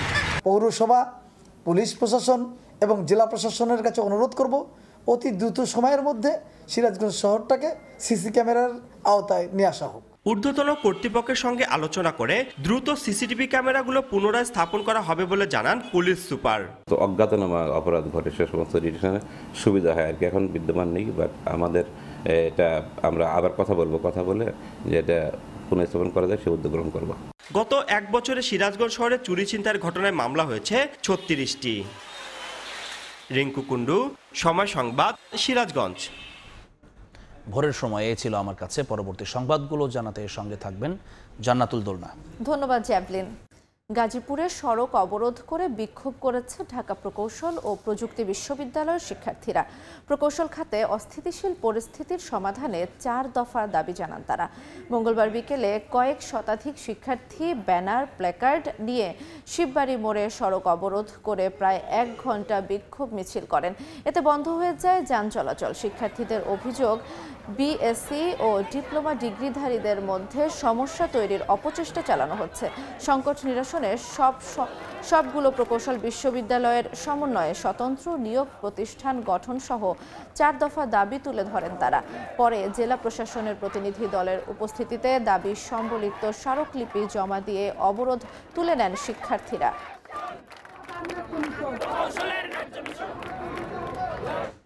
সাবেক কর্মীর প্রেমিকাকে নিয়ে দ্বন্দ্বের জেরেই হত্যাকাণ্ডের শিকার নাটোরের জনসেবা হাসপাতালের মালিক এবং জেলা বিএম এর আহ্বায়ক ডাক্তার AHM আমিরুল ইসলাম, এমনটাই জানিয়েছেন পুলিশ সুপার আমজাদ হোসাইন। মঙ্গলবার বিকেলে হত্যার ঘটনায় আটক প্রতিষ্ঠানের সাবেক কর্মচারী আসাদকে সঙ্গে নিয়ে শহরের মাদ্রাসা মোড়ে জনসেবা হাসপাতাল পরিদর্শন শেষে একথা বলেন পুলিশ সুপার। জানান, অভিযুক্ত আসাদ হাসপাতাল মালিক ডাক্তার AHM আমিরুল ইসলামের ব্যক্তিগত সহকারী ছিলেন। হাসপাতালের এক নারী কর্মীর সঙ্গে আসাদের সম্পর্ক ছিল। পরবর্তীতে ওই নারীর সঙ্গে আমিরুল ইসলামের সখ্যতা গড়ে উঠলে আসাদের সঙ্গে দ্বন্দ্বে জড়ায় আমিরুল। গত 25 আগস্ট আমিরুল ইসলামকে মারধর করেন আসাদ সহ ওই নারী। পরে আসাদকে ক্লিনিক অব্যাহতি দেয়া হয়। এই জেরে আসাদ 31 আগস্ট সন্ধ্যায় বোরকা পরে ক্লিনিকে যায়। সেই রাতেই হত্যা করেন হাসপাতাল মালিক ডাক্তার AHM আমিরুল ইসলামকে। নৃশংস হত্যাকাণ্ড ঘটিয়ে সে জানতো যে ওখানে ভিতরে সিসিটিভির মূল ক্যামেরাগুলো ডাক্তার আমিরুল সাহেবের রুমেই ছিলেন। তো সেই জন্য সে প্রায় ঘণ্টাখানেক অপেক্ষা করছে। সে নিজেরে গোছাইয়ে সে আবার 6:30টার দিকে সে বোরকা পরে নিচে নেমে গিয়ে সে চলে যায়। ক্ষোভের বশে অথবা তার মধ্যে কোনো ধরনের ওই যে ত্রিমুখী একটা বিষয় ছিল, সেই বিষয়কে সামনে রেখে তার মধ্যে নৃশংসতার প্রতিহিংসা জাগ্রত হয়েছে বলে সেই ঘটনাটা ঘটাইছে। কিশোরগঞ্জের শহীদ সৈয়দ নজরুল ইসলাম মেডিকেল কলেজ হাসপাতালে রোগীকে হেনস্থার অভিযোগ উঠেছে চিকিৎসকের বিরুদ্ধে। বিষয়টি তদন্ত করে ব্যবস্থা নেওয়ার আশ্বাস দিয়েছেন হাসপাতাল কর্তৃপক্ষ। ভুক্তভোগী মোহাম্মদ মহসিনের অভিযোগ, মঙ্গলবার দুপুরে জরুরি বিভাগে গেলে চিকিৎসা না দিয়ে শহরের একটি ক্লিনিকে যেতে বলেন সেখানকার কর্তব্যরত মাহবুব আলম মিলন। প্রতিবাদ করলে অসৌজন্যপূর্ণ আচরণ সহ হেনস্থা করা হয় বলেও অভিযোগ করেন মহসিন। এ ঘটনায় মডেল থানায় অভিযোগ করা হয়েছে। তবে চিকিৎসক মাহবুব আলম মিলনের দাবি, অভিযোগ তুলে নিয়েছে মহসিন। পিছন থেকে দৌড়ে গিয়ে ফাটে লাটটা মারছে আমার স্বামীরে, মারার সাথে সাথে আমার স্বামীর এই জায়গাটা আপনার ছুটে গেছে, মানে রক্ত বাড়িয়ে পড়তেছে। থানা থেকে বলেছে যে আমরা একটা ব্যবস্থা করে দিতেছি, কিন্তু এই পর্যন্ত আমাদের কোনো ফাইসালা দেয়নি। তো ডাক্তার তার সাথে খারাপ আচরণ করেছে, এমনকি তার গায়ে হাত দিয়েছে। বিষয়টি আমরা অভিযোগ তদন্ত করতেছি। তদন্ত করার পরে যদি সত্যতা পাওয়া যায় আমরা আইনগত ব্যবস্থা নেব। নড়াইলে হত্যাকাণ্ডের দীর্ঘ 27 বছর পর মামলার 5 আসামিকে যাবজ্জীবন কারাদণ্ড দেওয়া হয়েছে। মঙ্গলবার দুপুরে জেলা ও দায়রা জজ আদালতের বিচারক এক আসামির উপস্থিতিতে এ আদেশ দেন। মামলার এজাহারে জানা যায়, 1998 সালের 24 জুন রাতে নড়াইল সদরের ভাওয়াখালী এলাকায় নির্মল পোদ্দারের বাড়িতে হানা দেয় ডাকাত দল। অস্ত্রের মুখে লুট করে নগদ অর্থ ও স্বর্ণালংকার। নির্মলকে কুপিয়ে গুরুতর আহত করে পালিয়ে যায় তারা। মামলা হয় সদর থানায়। 8 জনকে অভিযুক্ত করে আদালতকে চার্জশিট দাখিল করে পুলিশ। 11 জনের সাক্ষ্য গ্রহণ শেষে 5 আসামির অপরাধে সম্পৃক্ততা প্রমাণিত হয়। মামলার আসামি সেলিম, শাহিন মুন্সি, আক্তারুজ্জামান ও নজরুল পলাতক রয়েছে। ব্রাহ্মণবাড়িয়ার আশুগঞ্জে মেঘনা নদী থেকে অবৈধভাবে বালু তোলার অভিযোগে 2 ব্যক্তিকে 1 বছর করে কারাদণ্ড দিয়েছেন ভ্রাম্যমাণ আদালত। জব্দ করা হয়েছে 4টি ড্রেজার ও 5টি বাল্কহেড। কর্মকর্তারা জানান, প্রশাসনের নিষেধাজ্ঞা উপেক্ষা করে নির্ধারিত সীমানার বাইরে গিয়ে গভীর রাতে অবৈধভাবে বালু তুলেছে একটি চক্র। এমন তথ্য মঙ্গলবার ভোরে চালানো হয় অভিযান।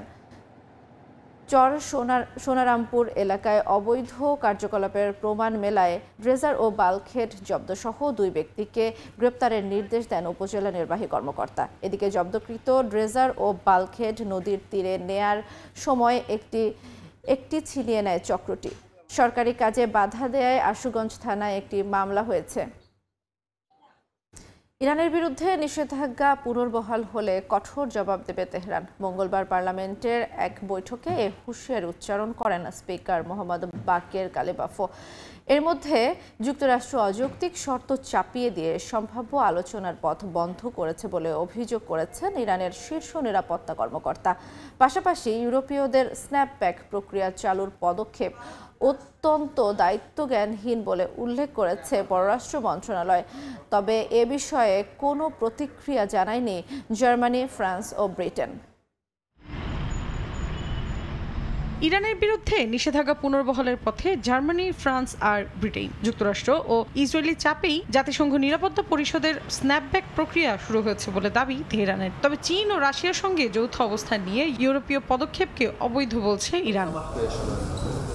এ বিষয়ে ইরানি পররাষ্ট্র মন্ত্রণালয়ের মুখপাত্র ইসমাইল বাঘাই বলেন, নিরাপত্তা পরিষদের 2231 নম্বর প্রস্তাবের যে কোনো প্রযুক্তিগত মেয়াদ বাড়ানো বা নিষেধাজ্ঞা পুনর্বহালের বিষয় কেবল জাতিসংঘ পরিষদেই আলোচনার অধীন। ইউরোপীয়দের পদক্ষেপ অত্যন্ত দায়িত্বজ্ঞানহীন, অযৌক্তিক এবং আইনি ভিত্তিহীন বলেও আখ্যা দেন তিনি।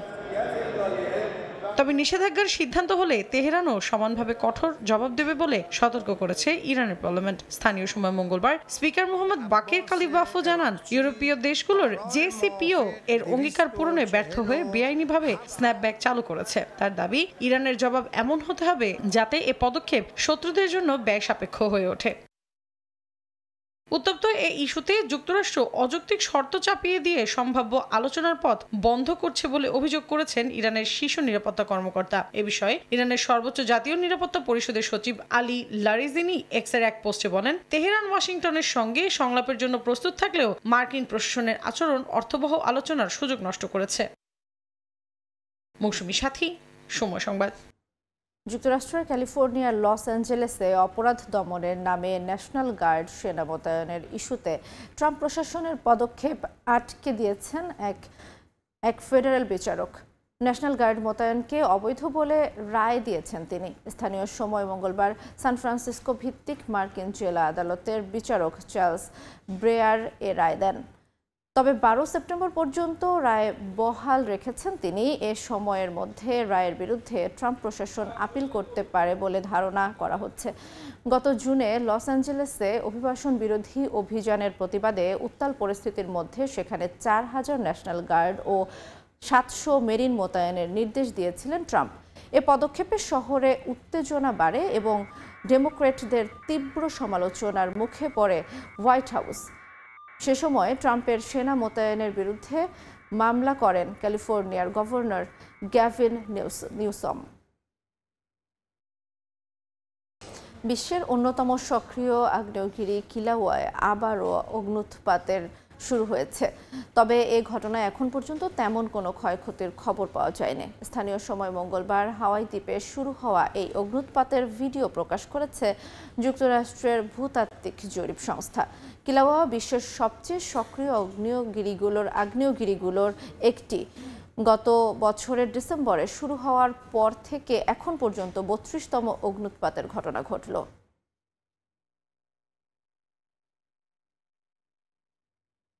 ভোরের সময় আরও থাকছে, হোয়াইট হাউসের মিশন নিয়ে সিলেটে আজ নেদারল্যান্ডসের মুখোমুখি হবে বাংলাদেশ। সিরিজ নিশ্চিত হয়ে যাওয়ায় একাদশে বেশ কিছু পরিবর্তনের আভাস। মালদ্বীপে উদ্বেগজনক হারে বাড়ছে সড়ক দুর্ঘটনা। মর্মান্তিক এসব দুর্ঘটনাকে শূন্যের কোটায় নামিয়ে আনতে বিশেষ উদ্যোগ নিয়েছে দেশটির প্রশাসন। দেশজুড়ে চলছে ফাহি রাস্তা নামের বিভিন্ন সচেতনতামূলক কার্যক্রম। দুর্ঘটনা এড়াতে প্রবাসীদের সড়ক ও ট্রাফিক আইন মেনে চলার পরামর্শ দিয়েছে বাংলাদেশ হাইকমিশন। খন্দকার ওমর ফারুকের তথ্য ও ছবিতে রিপোর্ট। চালকদের বেপরোয়া মনোভাব, অতিরিক্ত গতি, ট্রাফিক আইন না মানা সহ বিভিন্ন কারণে মালদ্বীপে উদ্বেগজনক হারে বেড়েছে সড়ক দুর্ঘটনা। মর্মান্তিক এসব দুর্ঘটনা শূন্যের কোটায় নামিয়ে আনার লক্ষ্যে বিশেষ উদ্যোগ নিয়েছে মালদ্বীপ সরকার। কঠোর ট্রাফিক আইন প্রয়োগের পাশাপাশি দেশ জুড়ে চালাচ্ছেন ফাহি রাস্তা নামের বিভিন্ন সচেতনতামূলক কার্যক্রম। এর অংশ হিসেবে রাজধানী মালের বিভিন্ন গুরুত্বপূর্ণ মোড়গুলোতে অভিনয়ের মাধ্যমে দুর্ঘটনার বিভিন্ন প্রতিচ্ছবি প্রদর্শনী সহ চালু করেছে স্কুল কলেজের শিক্ষার্থীদের জন্য ট্রাফিক নিয়ম শেখানোর নানা কর্মসূচি। স্থানীয় প্রশাসনের তথ্য বলছে, গত বছর মোট 2886টি সড়ক দুর্ঘটনা হলেও চলতি বছরের প্রথম 3 মাসেই 1068টি দুর্ঘটনার ঘটনা ঘটেছে। স্থানীয় প্রশাসনের তথ্য বলছে, গত বছর মোট 2886টি সড়ক দুর্ঘটনা হলেও চলতি বছরের প্রথম 3 মাসেই 1068টি দুর্ঘটনা ঘটেছে। এসব দুর্ঘটনায় স্থানীয়দের পাশাপাশি দেশটিতে কর্মরত অসংখ্য প্রবাসী বাংলাদেশিরাও হতাহত হয়েছেন। অনেকে পঙ্গু হয়ে চিকিৎসাধীন, আবার কেউ কেউ দেশে ফেরত এসেছেন। মালদ্বীপে রাস্তাঘাটে দুর্ঘটনার পরিমাণ অত্যাধিক বেড়ে গেছে এই দুর্ঘটনা কবলিত হয়ে অনেকে মারাও গেছে, ইভেন অনেকে পঙ্গুরত অবস্থায় হাসপাতালে ভর্তি আছে। আমরা যদি ওই দেশের রুলস এবং সিগন্যালগুলা মেনে সতর্কভাবে চলাচল করি তাহলে কিন্তু আমাদের এই অ্যাক্সিডেন্টগুলা এড়িয়ে চলা সম্ভব। দুর্ঘটনা এড়াতে মালদ্বীপে কর্মরত প্রবাসী বাংলাদেশিদের সড়ক ও ট্রাফিক আইন মেনে চলার পরামর্শ দিয়েছেন বাংলাদেশ হাই কমিশন। যারা মোটরসাইকেল চালান তাদেরকে অনুরোধ করব তারা যেন যথাযথভাবে ভালো হেলমেট ব্যবহার করেন এবং একই সাথে যারা যখন সড়কে মোটরসাইকেল চালাবেন যেন সীমিত গতিতে চালান। এক্ষেত্রে যারা পথচারী রয়েছেন তাদেরকেও সচেতনতা অবলম্বন করতে হবে যাতে করে তারা যে কোনো সড়ক দুর্ঘটনা এড়িয়ে চলতে পারেন। সড়ক ও ট্রাফিক নিয়ম মেনে চলার মাধ্যমে মালদ্বীপে কর্মরত মোটরযান ব্যবহারকারী প্রবাসী বাংলাদেশিরা কিছুটা হলেও সুরক্ষিত থাকবে বলে মনে করেন সংশ্লিষ্টরা। সময় সংবাদ, মালদ্বীপ। ইতালি থেকে বৈধ ব্যাংকিং চ্যানেলের রেমিটেন্স পাঠালেও ৮ মাস ধরে টাকা পাননি ২,০০০ প্রবাসীর পরিবার। ১২ কোটি টাকার বেশি অর্থ আটকে বিপাকে পড়েছেন বাংলাদেশি মালিকানাধীন ৯২টি মানি এক্সচেঞ্জ। দূতাবাসে অভিযোগ করেও মেলেনি সমাধান। ইতালির ভেনিস থেকে মাকসুদ রহমানের রিপোর্ট। বাংলাদেশের অর্থনীতির অন্যতম চালিকা শক্তি রেমিটেন্সে ইতালি ষষ্ঠ গুরুত্বপূর্ণ দেশ। গত ১২ বছর ধরে ফার্স্ট সিকিউরিটি ইসলামী এক্সচেঞ্জ বৈধভাবে টাকা পাঠাচ্ছিল, যা বাংলাদেশের ফার্স্ট সিকিউরিটি ইসলামী ব্যাংক পিএলসির মালিকানাধীন।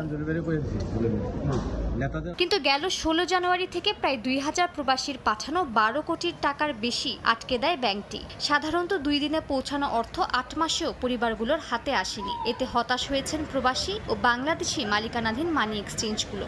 আমরা বাংলাদেশ সরকার অথবা যারা এই রিলেটেড বাংলাদেশ ব্যাংক কর্তৃক যারা কর্মরত আছেন সবার কাছে আমাদের আকুল আবেদন থাকবে যত দ্রুত সম্ভব আমরা যারা প্রবাসী আছি, আমরা যারা এজেন্ট টপ এজেন্ট গুলা আমাদের সমস্যা যেন দ্রুত সমাধান হয়। আমরা চাই এইরকম প্রবাসীদের এই সত্যিকার অর্থে কষ্টের টাকাটা যেন ফেরত পায়। এই ক্লায়েন্টের সমস্যা সমাধানের জন্য আমরা কয়েকজন এখানে আসছি, এজেন্ট যারা আছি।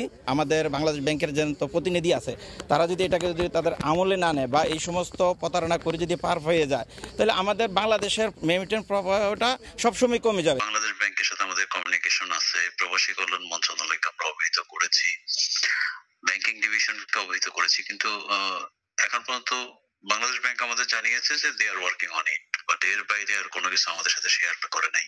ভুক্তভোগীরা মিলান কনসুলেট জেনারেল ও রোম দূতাবাসে স্মারকলিপি দিলেও মেলেনি কোনো সমাধান। প্রবাসীরা বাংলাদেশ ব্যাংক ও সরকারের দ্রুত হস্তক্ষেপ দাবি করেছেন, তা না হলে কঠোর কর্মসূচির হুঁশিয়ারি দিয়েছেন তারা। সময় সংবাদ, ইতালি। ফিনল্যান্ডের শিল্পকে নতুন প্রজন্মের কাছে জীবন্ত তুলে ধরে আথেনেউম শিল্পকলা জাদুঘর। হেলসিঙ্কির কেন্দ্রস্থলে এই শিল্প ও সংস্কৃতির অন্যতম ভাণ্ডার। দেশটির ইতিহাস, শিল্পকলা ও সৃজনশীলতার প্রতীক বলে আখ্যায়িত করা হয় এই জাদুঘরটিকে। ফিনল্যান্ড থেকে মহিউদ্দিন মধুর রিপোর্ট। হাজারো শিল্পের এক জাদুঘর, নাম আথেনেউম, যেখানে শত শত বছরের টাইম ট্রাভেল। দর্শনার্থীরা এখানে ফিনল্যান্ডের আত্মাকে খুঁজে পান তুলির আঁচড়ে। কেবল শিল্পপ্রেমীই নয়, যে কাউকেই মোহিত করে এই শিল্পকেন্দ্র। ফিনল্যান্ডের রাজধানী হেলসিঙ্কির একেবারে মধ্যভাগে দাঁড়িয়ে আথেনিউম, গ্রিক জ্ঞানদেবী এথেনার নামানুসারে নামকরণ, যা জ্ঞান ও শিল্পের প্রতীক বলে তাদের বিশ্বাস। 1800 শতকে নির্মিত এই ভবনটি ফিনিশ জাতির সাংস্কৃতিক পরিচয় বহন করে। সেই থেকে শুরু করে আধুনিক সময় পর্যন্ত শিল্পকলা ও ভাস্কর্যের অসাধারণ সব সংগ্রহ সুসজ্জিত। ফিনল্যান্ডের কৃষি, অর্থনীতি ও রাষ্ট্র ব্যবস্থার সব ইতিহাস ফুটে আছে এখানে। স্থান পেয়েছে দেশের বিখ্যাত শিল্পী আক্সেলি গাল্লেন কাল্লেলা ও আলবার্ট এডেলফেন্ট সহ অসংখ্য গুণী শিল্পীর অমূল্য সৃষ্টি। পাশাপাশি ইউরোপের সেরা শিল্পীদের কাজও আছে প্রদর্শনীতে। ফিনল্যান্ডের ইতিহাস যেন ছবির ভেতর বেঁচে আছে, প্রতিটি চিত্রের মধ্যে গল্প লুকিয়ে আছে। ফিনল্যান্ডকে জানা ও শেখার দারুণ মাধ্যম এই জাদুঘর। শিল্পীর পেন্সিলের আঁচড়ে যে নিরুপম পোর্ট্রেট ফুটে ওঠে, সেসব প্রদর্শনীর জন্য আলাদা একটি আর্ট স্টুডিও আছে। দারুণ বিষয় হচ্ছে, চাইলেই সেখানে বসে নিজের কিংবা যে কারো পোর্ট্রেট আঁকতে পারবে। সেসব প্রদর্শন ও সংরক্ষণ করা হবে জাদুঘরে। ঐতিহাসিক চিত্রকলা দেখার পাশাপাশি আঁকাআঁকির চমৎকার সুযোগ রয়েছে এখানে। এটা আমার কাছে খুব চমৎকার লেগেছে। আমিও পোর্ট্রেট এঁকে বোর্ডে টানিয়েছি। এছাড়া যেসব চিত্রকর্ম অনেক পুরানো, হারিয়ে যেতে বসেছে, বিস্তারিত তথ্য দিয়ে সেসব সংরক্ষণ করা আছে ডিজিটালাইজড ভাবে। এক ক্লিকেই হারিয়ে যাওয়া যাবে সেই সময়ে, সেই ইতিহাসে। ফিনল্যান্ডের সাংস্কৃতিক প্রেক্ষাপট একেবারে ভিন্ন। আমাদের নেপালি সংস্কৃতির সাথে মিল নেই, তাই নতুন কিছু জানার সুযোগ হলো এখানে। প্রজন্ম থেকে প্রজন্মান্তরে শিল্পের সেতু বন্ধন করা এই জাদুঘর নির্মিত হয় 1887 সালে। দেশি বিদেশি পর্যটকের আনাগোনায় মুখরিত থাকে সব সময়। মহিউদ্দিন মধু, সময় সংবাদ, ফিনল্যান্ড। নেদারল্যান্ডসে শুরু হয়েছে অনন্য এক আয়োজন, বিশ্বের বৃহত্তম লালচে চুলওয়ালাদের সমাবেশ। ভিন্নধর্মী এই অনুষ্ঠানটি চলবে 3 দিন ব্যাপী, যা শুধু রং নয়, এক ধরনের পরিচয় ও ঐক্যের প্রতীক হয়ে উঠেছে। একই জায়গায় সমবেত হয়েছেন বহু মানুষ। তাদের মধ্যে রয়েছে একটি বিশেষ মিল, তা হলো সবার চুলই লালচে রঙের। এমন দৃশ্যই দেখা গেল নেদারল্যান্ডসের টিলবার্গ শহরে। ডাচ শিল্পী বার্ট রাউয়েনহোস্টের ছোট উদ্যোগ থেকেই জন্ম এই উৎসবের। 20 বছর আগে স্থানীয় এক পত্রিকায় মাত্র 15 জন লাল চুলওয়ালা মডেল খুঁজছিলেন তিনি, কিন্তু প্রতিক্রিয়া আসে 10 গুণ বেশি, যা আজ বহু দেশ থেকে আসা হাজারো মানুষের উৎসবে পরিণত হয়েছে। দর্শনার্থীরা এখানকার ওয়ার্কশপে যোগ দিয়ে নিজেদের লাল চুলের সাজসজ্জা করতে পারবে, ত্বকের ক্যান্সার প্রতিরোধ সম্পর্কে ধারণা দিতে পারবে। এখানে বিশেষ খাবারের ব্যবস্থা রয়েছে। উৎসবে আগতরা এটিকে শুধু ভিন্ন রঙের চুলের সমাবেশ নয়, বরং পারিবারিক মিলনের মতো মনে করেন। আয়োজকরা বলেন, এখানে সবাই একে অপরকে নিজের মতো মনে করেন। এক ধরনের ঐক্য ও গর্ব গড়ে ওঠে। জার্মানি থেকে আসা জাদুকর ড্যানিয়েল হাঙ্ক বলেন, ছোটবেলায় তার লাল চুল ছিল উপহাসের কারণ, কিন্তু এখন সেটি তার পরিচয়ের শক্তি। আজ তার লাল দাড়ি বা লম্বা লাল চুলকে আলাদা মনে করা হয় না, বরং সহজেই তাকে চিনে নেওয়া যায়। অর্চিতা শেহজিন, সময় সংবাদ। বিসিবির আসন্ন নির্বাচনে পরিচালক পদে প্রতিদ্বন্দ্বিতা করবেন বর্তমান সভাপতি আমিনুল ইসলাম বুলবুল। দেশের ক্রিকেটের জন্য আরও কাজ করার আগ্রহ প্রকাশ করেছেন সাবেক এই অধিনায়ক। জানিয়েছেন, বিপিএল কিংবা ঘরোয়া লিগের ফিক্সিং ইস্যুতে কঠোর অবস্থানে থাকবে বোর্ড। NACL এর আগে অঙ্গীকারনামায় সই করে খেলতে হবে ক্রিকেটারদের। বাংলাদেশের বর্তমান দল নিয়েও আশাবাদী বুলবুল। সিলেট থেকে নওশাদ আহমেদ চৌধুরীর ক্যামেরায় তামিম হোসেনের রিপোর্ট। রসদগুলো লাগে আমার নাই এবং আমি ফ্রি ন্যাশনাল স্পোর্টস কাউন্সিল থেকে এসেছিলাম। তারা যদি আমাকে কন্টিনিউ করে থাকবো। বিভ্রান্তি আছে অনেক। টি-20 ক্রিকেট তো মাঝে মাঝে 120 বলও খেলতে হয়, তো 120 বল তো 2 ওভারে শেষ হয়ে যায় না। লম্বা ইনিংস খেলার চেষ্টা করছি। কুইক টি-20 ইনিংস নয়, বরং দেশের ক্রিকেটের প্রয়োজনে লম্বা ইনিংস খেলার আগ্রহ আগেই জানিয়েছিলেন আমিনুল ইসলাম বুলবুল। বিসিবিতে থাকতে বেছে নিতে চেয়েছিলেন NSCর কোটা, তবে সপ্তাহ পার না হতেই নিজের অবস্থান পাল্টেছেন বর্তমান সভাপতি। আগামী মাসে বিসিবি নির্বাচন, তার অধীনেই গঠন করা হবে নির্বাচন কমিশন। এবার বুলবুল নিজেই দিলেন নির্বাচনের লড়াইয়ে নামার ঘোষণা। ফাহিম ভাই অলরেডি ডিক্লেয়ার করেছে বোর্ডের পক্ষ থেকে যে অক্টোবরের প্রথম সপ্তাহে আমরা ইনশাআল্লাহ ইলেকশন করব এবং প্রপার ইলেকশনই করব। এখানে সভাপতি ইলেকশন হয় না, এখানে ডিরেক্টরদের ইলেকশন হয়। সেটা প্রথম লক্ষ্য এবং সেখানে থাকার চেষ্টা করব। পরবর্তী যদি সুযোগ হয় আমি চেষ্টা করব যেভাবেই হোক বাংলাদেশকে সার্ভ করার জন্য। যে সম্ভাবনা আমাদের আছে, সেই সম্ভাবনাটা যেহেতু শুরু করেছি, এর একটা নেক্সট স্টেজে নিয়ে যাওয়ার জন্য যে কাজগুলো করতে হয় সেই কাজগুলো করার জন্য আমি মনস্থির করেছি যে আমি কন্টিনিউ করতে চাই। আমি বলেছিলাম একটা কুইক ইনিংসটা তো এখনও শেষ হয়নি। কুইক ইনিংসটা শেষ হোক, আর যদি কন্টিনিউ করতে হয় হয়তো টি-20 থেকে 50-50-তে যাবো। তামিম ইকবাল ঘোষণা দিয়েছেন ইলেকশন করবেন।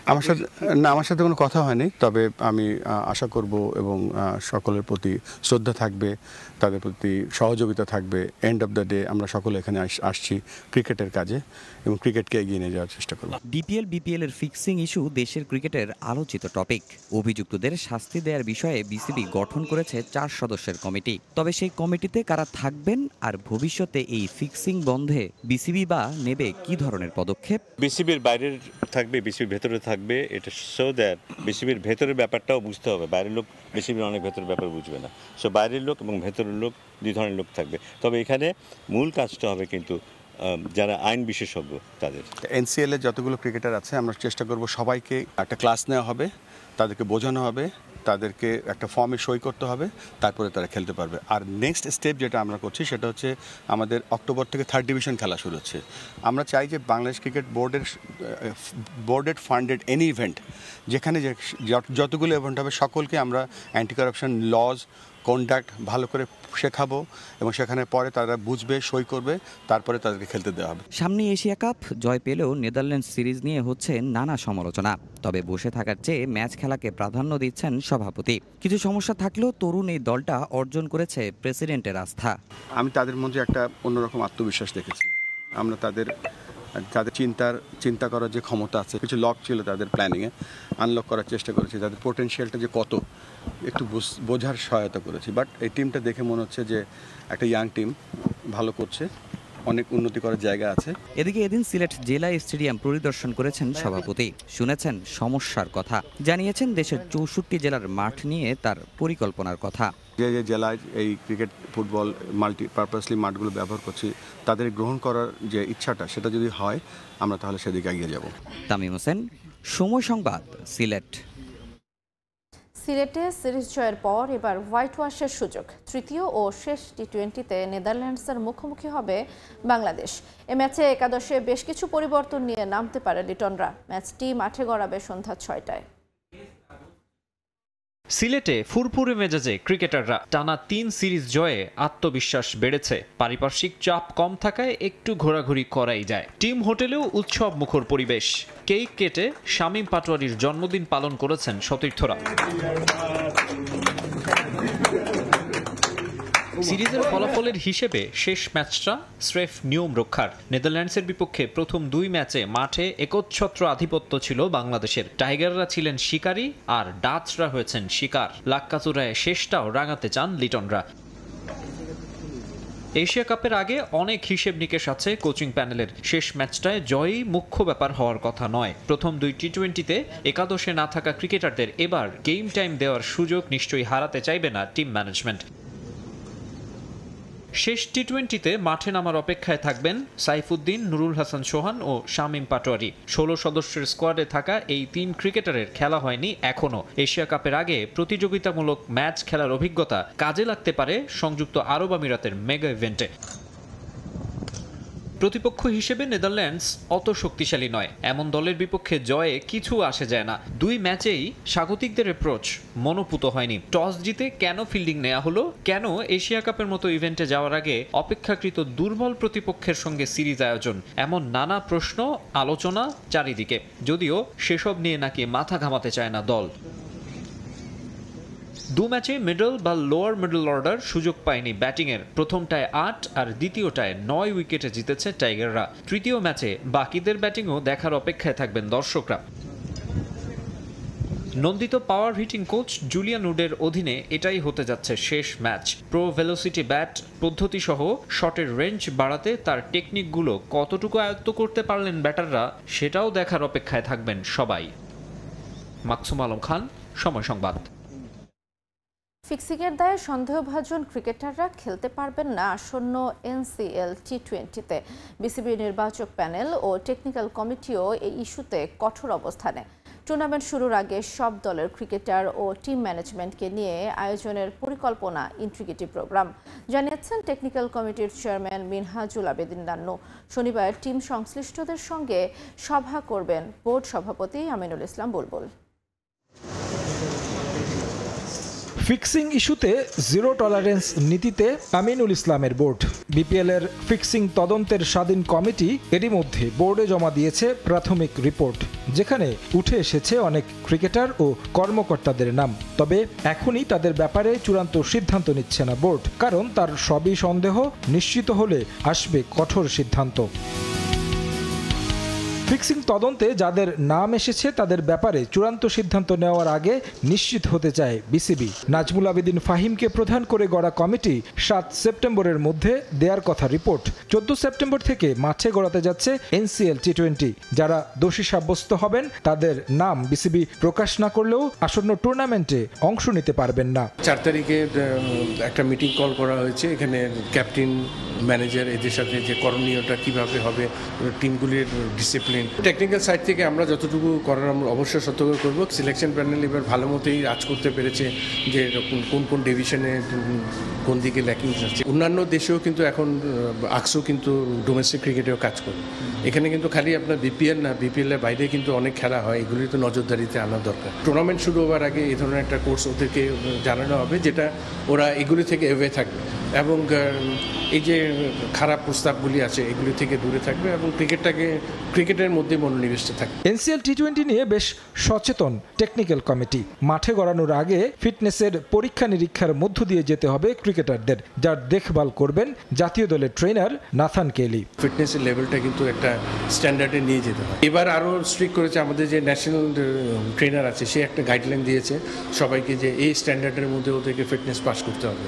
তো আমার মনে হয় এটা যদি আমরা ফলো করতে পারি, ব্যাক টু ব্যাক এই যে প্লেয়ারদের ইনজুরিগুলি আসে, ফিটনেসের যদি ল্যাকিংস থাকে এখানে কিন্তু খেলার ইনজুরি আসে প্লেয়ারদের। ফাস্ট বোলাররা স্ট্রাগল করছে, এমনকি আমাদের এজ গ্রুপেও কিন্তু অনেক খেলোয়াড় ইনজুরি স্ট্রাগল করছে। তো আমি মনে করি যে ফিটনেস লেভেলটা যদি আমরা একটা হাই স্ট্যান্ডার্ডে যদি রাখতে পারি, আপনি দেখবেন সব লেভেলে ইনজুরির প্রবণতা কমবে এবং প্লেয়ারদের বেশি ম্যাচ খেলার একটা স্ট্যান্ডার্ডটা তৈরি হবে। বৃহস্পতিবার ও শুক্রবার হওয়ার কথা ক্রিকেটারদের ফিটনেস টেস্ট।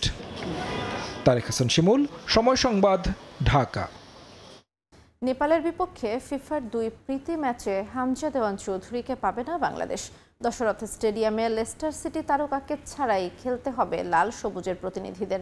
মূলত ইনজুরি ও আগামী 13 সেপ্টেম্বর ক্লাবের গুরুত্বপূর্ণ ম্যাচ থাকায় হামজাকে ছাড়তে রাজি হয়নি লেস্টার সিটি। বাফুফে তাকে পাওয়ার চেষ্টা করেও শেষ পর্যন্ত ব্যর্থ হয়েছে। এদিকে বসুন্ধরা কিংসের হয়ে প্রস্তুতি ম্যাচে ইনজুরিতে পড়ায় নেপালে ম্যাচে ফরওয়ার্ড ফয়সাল আহমেদ ফাহিমকে পাওয়া নিয়ে রয়েছে শঙ্কা। তাকে পর্যবেক্ষণে রাখবে বাফুফের মেডিকেল টিম। প্রীতি ম্যাচ খেলতে কাল নেপালে যাবে লাল সবুজ।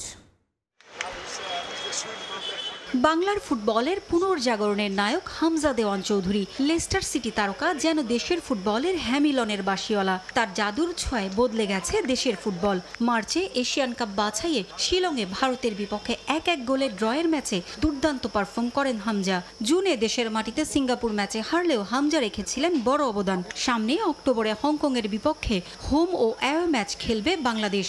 তার আগে আগামী 6 ও 9 সেপ্টেম্বর নেপালের দশরথ স্টেডিয়ামে 2টি ফিফা প্রীতি ম্যাচ খেলবে জামাল ভুঁইয়ারা। সমিত সোমকে না পাওয়া গেলেও সে 2 ম্যাচে লাল সবুজের জার্সিতে হিমালয়ের দেশটিতে দলের সঙ্গে যাওয়ার কথা ছিল হামজা দেওয়ান চৌধুরীর। তবে শেষ সময়ে তাকে ছাড়েনি লেস্টার সিটি। তাকে ছাড়াই খেলতে হবে নেপালের বিপক্ষে 2 ম্যাচ। দশরথে হামজাকে ছাড়া জয় পাওয়া কঠিন হবে বলে মানছেন ম্যানেজার আমির খান। লাস্ট একটা ম্যাচে ইনজুরি হয়েছিল, তার আগ পর্যন্ত সে নিজেও আসতে চেয়েছিল। তো এটা আসলে আমাদের প্রেসিডেন্ট যে আছে উনি কিন্তু সর্বাত্মক চেষ্টা করে গেছেন কিভাবে তাকে আনা যায় করা যায়, এবং সেও কিন্তু এগ্রি ছিল। কিন্তু তাদের 13 তারিখ একটা ম্যাচ আছে, হামজার খেলা আছে, সেটার দিকে নাকি তারা যেভাবে বলবে তার বাইরে তো আসলে আমাদের যাওয়ার স্কোপ নেই। আমরা শেষ পর্যন্ত আশায় থাকি যে হামজার মতো একটা প্লেয়ার যদি টিমে আসে, টিমের সাথে থাকে, তাহলে সেটা টিমের জন্য অনেক বড় পাওয়া। হামজার তো জায়গাটা পূরণ করার কোনো স্কোপ নাই। হামজার মতোই সে অবস্থানটা নিয়েছে আমাদের এখানে। তা আমি যেটুকু আমরা এখন মনে করছি যে যেহেতু হামজা নাই, আমাদের হামজা ছাড়া খেলতে হবে। যখন হামজা আসবে হামজাকে নিয়ে খেলতে হবে।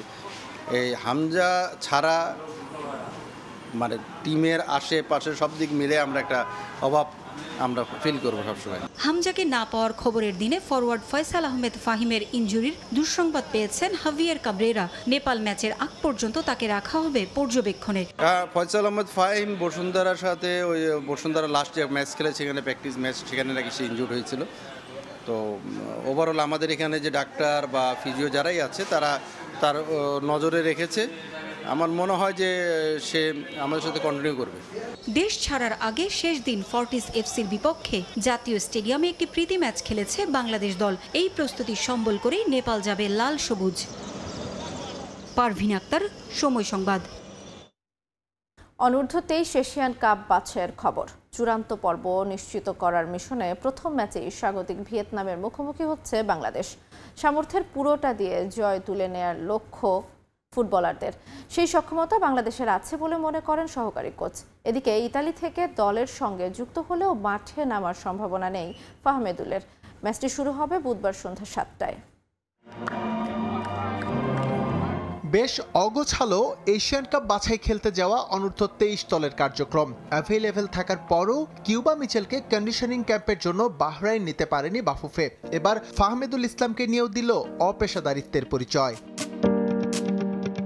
বাংলাদেশের হয়ে এশিয়ান কাপ বাছাইয়ে অংশ নিতে ভিয়েতনামে পা রাখলেও এই উইঙ্গার মিস করেছেন লাস্ট ডে প্র্যাকটিস সেশন, আর তাই প্রথম ম্যাচে মাঠে নামা হচ্ছে না তার। প্রশ্ন হলো, ফাহমেদুল যেহেতু আসবেনই ভিয়েতনাম, তবে কেন আরও আগে নয়?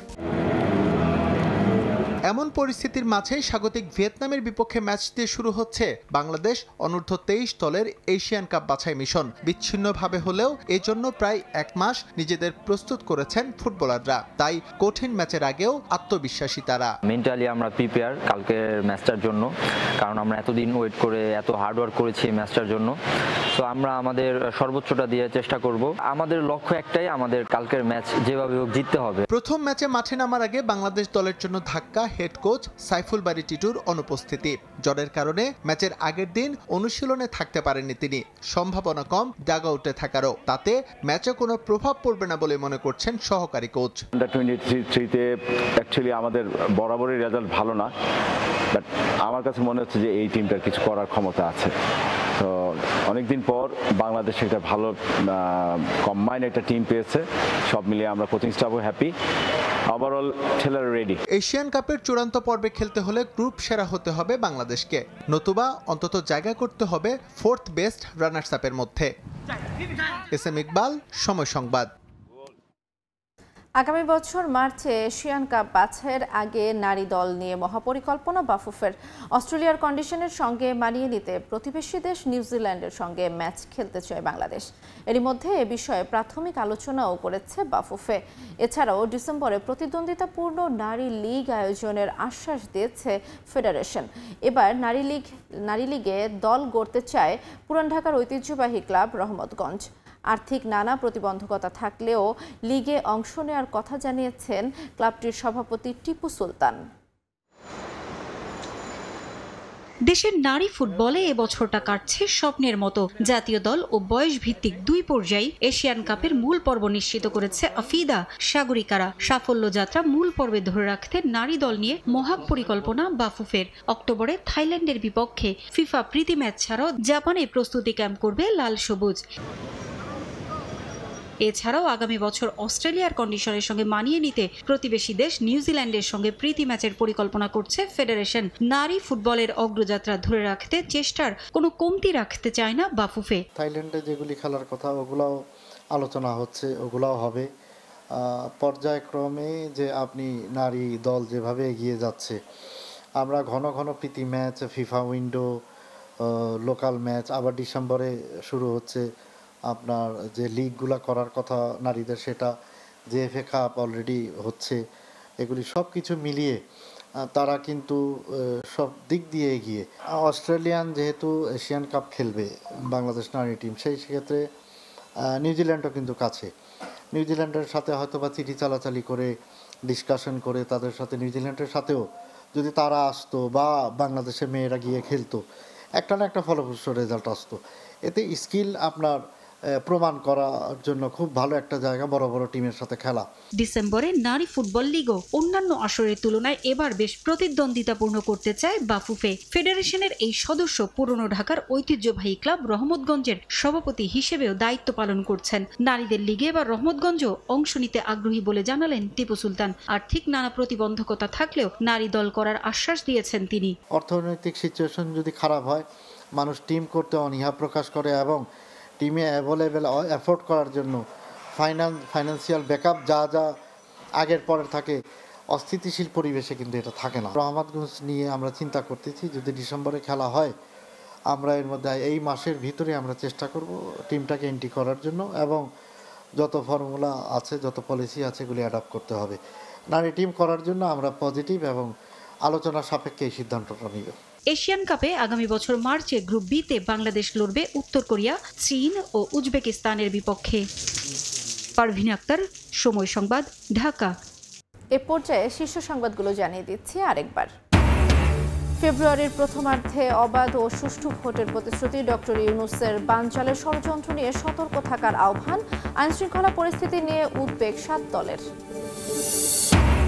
চাঁদাবাজির অভয়ারণ্য যেন উত্তরা সীমানা নির্ধারণ করে তোলা হয় চাঁদা দলীয় পরিচয়ে জড়িতদের বিরুদ্ধে সাংগঠনিক পদক্ষেপ পুলিশের জিরো টলারেন্সেও লাগাম টানা যাচ্ছে না গরু বাছুর সব তো বিক্রি করে দিতে আছে যার নালি তার খাতি দেবো কি বড় করে পানি দিয়ে যখন আমাদের আর বেরোনে কোন লাইনে গড়ে প্লাবিত হয়ে গেছে 4 দশক ধরে জলাবদ্ধতার সঙ্গে লড়ছেন যশোরের ভবদহের লাখ লাখ মানুষ পাম্পে পানি সরিয়েও আর চাষাবাদ উপযোগী করা যাচ্ছে না জমি সরকারের একের পর এক প্রকল্পেও মেলেনি সমাধান অসাধু ব্যবসায়ীদের দৌরাত্ম্যে হুমকিতে দেশের প্রসাধনী শিল্প বিদেশ থেকে চোরাই পথে আসা পণ্যের সয়লাভ বাজার রাজস্ব হারাচ্ছে সরকার ব্যাগেজ নীতিমালা কঠোর করার তাগিদ